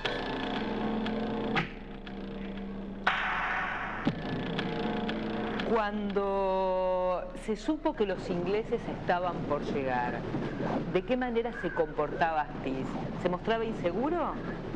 Astiz fue preparando, como te digo, me hizo preparar el refugio para los civiles, ellos minaron todo alrededor de la factoría, ya no se podía salir de la factoría si no ibas con un hombre de Astiz porque había cazabobos por todos lados.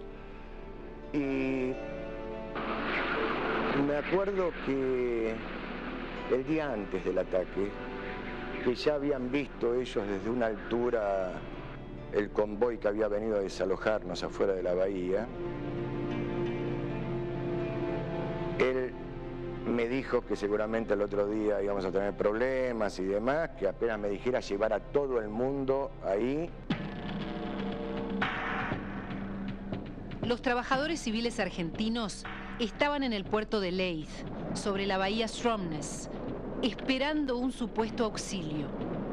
Al otro día, ya desde la mañana al mediodía, escuchamos el combate que hubo en el otro puerto, en Grytviken, donde había 40 conscriptos de infantería de marina con 2 oficiales que habían quedado desde el día 3 de abril.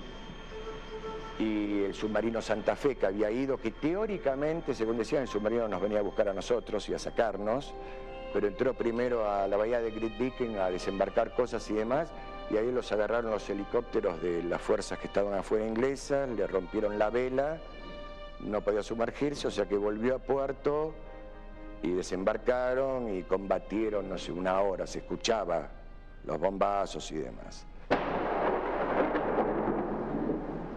Ahí Astiz nos mandó a todos a refugio, ahí ya estaban todos, digamos, te diría como en trance, todos pintados, ya no hablaban, monotemáticos, me dio un handy y me dijo, vos y tu gente al refugio y demás.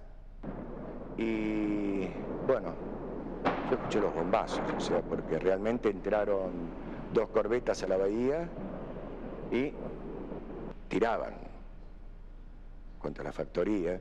Y por el handy, en perfecto español, le decían, Astiz, ríndase, no queremos bajas. Fue el 25 de abril. Algunos días después, la prensa británica difundió estas imágenes con un Astiz barbudo, firmando la capitulación argentina. Comentó un comando que estuvo ahí, ¿no? Con el cual tengo determinada amistad. Era tal, pero tal, la lluvia de balas de todos lados, que lo único que podían hacer era estar tirados en el piso mirando para arriba, viendo cómo pasaban las balas, porque no podían hacer nada, porque dicen que era una lluvia. La gesta de Astiz en Georgias no tuvo gloria ni heroísmo. El informe Rattenbach, ordenado por la Junta Militar para investigar la campaña de Malvinas, cuestionó la actuación del capitán, pero misteriosamente esa parte del trabajo fue ocultada.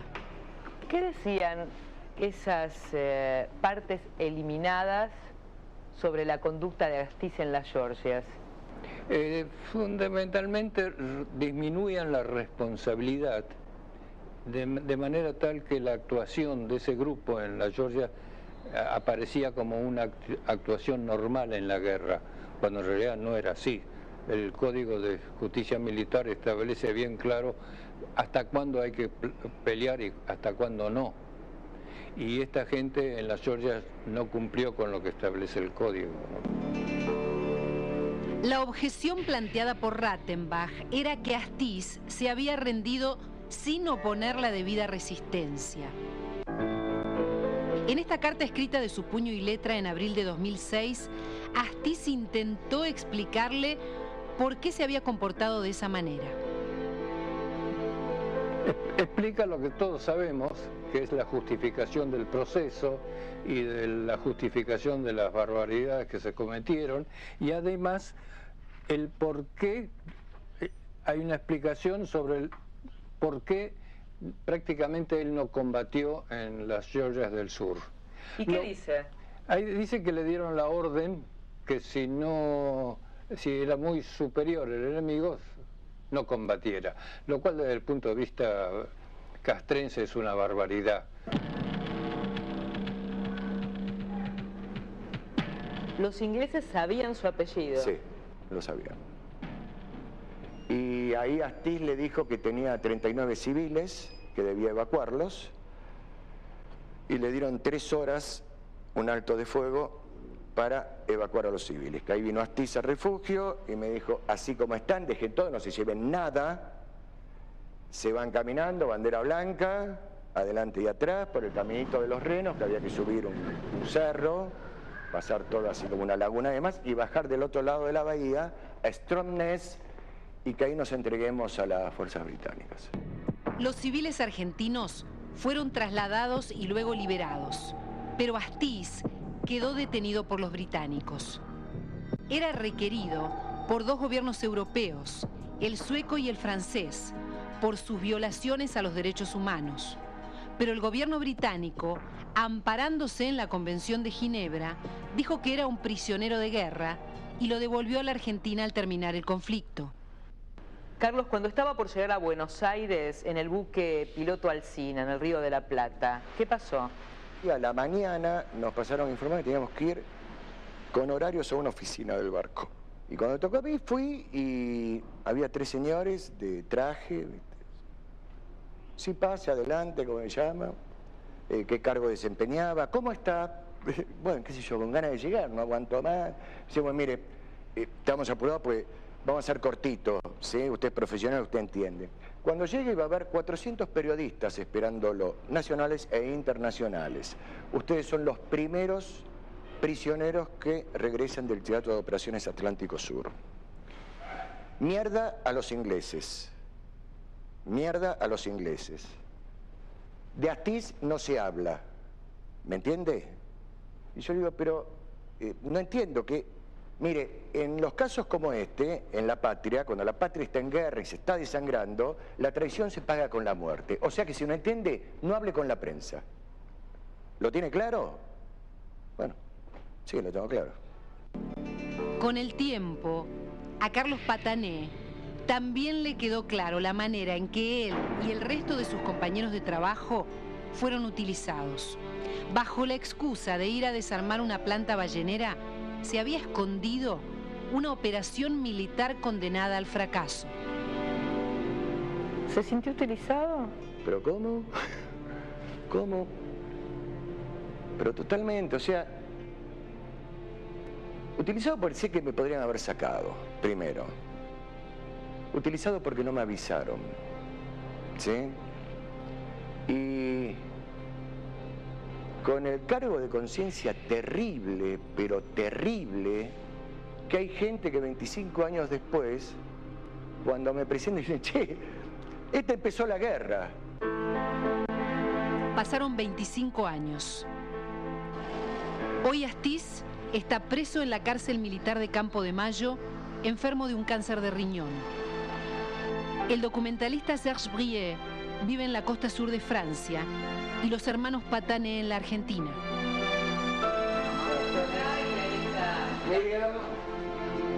Desde aquella increíble experiencia en las Georgias, Serge y Carlos Patané no se habían vuelto a ver. Vos usabas pantalón corto.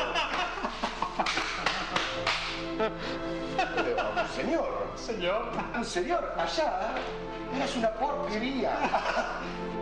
¿Y cuál es el significado de este encuentro, la rencontre? C'est un cadeau de la vie.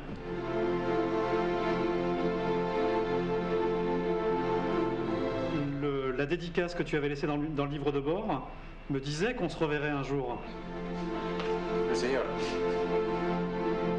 ¿De qué manera la experiencia de haber conocido a Astiz en Georgias marcó la vida de ustedes?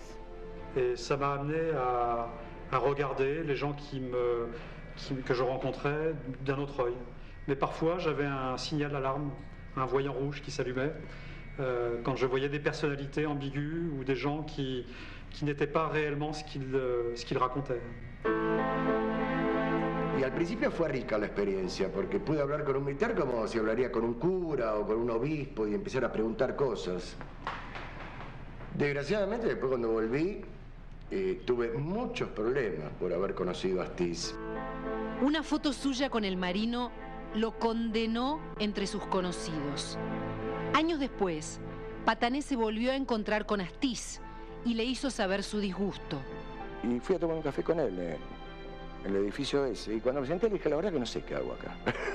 Digo, porque te juro que desde que salí en Clarín con vos en una foto, yo tocando la guitarra, primero hay gente que no me saludó más en mi vida. Y segundo, que tuve un par de llamados que me tuve que ir de mi casa. Yo me fui a vivir 8 años a la Patagonia.